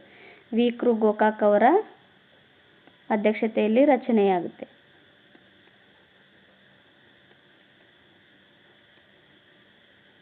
ಓಕೆ, ನೆಕ್ಸ್ಟ್ ನೋಡೋಣ. ಓಕೆ, ಇದಿಷ್ಟು ಇವತ್ತಿನ ಕ್ಲಾಸ್ ಆಗಿತ್ತು. ಯಾರೆಲ್ಲ ಇನ್ನೂ ನನ್ನ ಚಾನೆಲ್ನ ಸಬ್ಸ್ಕ್ರೈಬ್ ಮಾಡ್ಕೊಂಡಿಲ್ವೋ ದಯವಿಟ್ಟು ನನ್ನ ಚಾನೆಲನ್ನು ಸಬ್ಸ್ಕ್ರೈಬ್ ಮಾಡ್ಕೊಳ್ಳಿ. ಹಾಗೂ 6th ಕ್ಲಾಸಿಂದನೂ ವಿಡಿಯೋಗಳನ್ನು ಮಾಡಿದ್ದೀನಿ, ಪ್ರೀವಿಯಸ್ ವಿಡಿಯೋಗಳನ್ನು ನೋಡಿ. ಈ ವಿಡಿಯೋ ನಿಮಗೆ ಇಷ್ಟ ಆದರೆ ಒಂದು ಲೈಕ್ ಮಾಡಿ, ಕಮೆಂಟ್ ಮಾಡಿ ಮತ್ತು ನಿಮ್ಮ ಫ್ರೆಂಡ್ಸ್ಗಳ ಜೊತೆನೂ ಈ ವಿಡಿಯೋನ ಶೇರ್ ಮಾಡ್ಕೊಳ್ಳಿ. ಹಾಗೂ ಇಷ್ಟೊತ್ತು ಈ ಕ್ಲಾಸ್ ಕೇಳಿದ್ದಕ್ಕೆ ತಮ್ಮೆಲ್ಲರಿಗೂ ತುಂಬು ಹೃದಯದ ಧನ್ಯವಾದಗಳು. ಸಿಗೋಣ ನೆಕ್ಸ್ಟ್ ಕ್ಲಾಸಲ್ಲಿ. ನೆಕ್ಸ್ಟ್ ಕ್ಲಾಸ್ ಯಾವುದು ಅಂತಂದರೆ 20ನೇ ಅಧ್ಯಾಯ ಬರುತ್ತೆ, ಕರ್ನಾಟಕದ ಆರ್ಥಿಕ ಮತ್ತು ಸಾಮಾಜಿಕ ಪರಿವರ್ತನೆ ಅಂತ ಬರುತ್ತೆ. ಇದನ್ನು ನೋಡೋಣ ನೆಕ್ಸ್ಟ್ ಕ್ಲಾಸಲ್ಲಿ. Okay, thank you.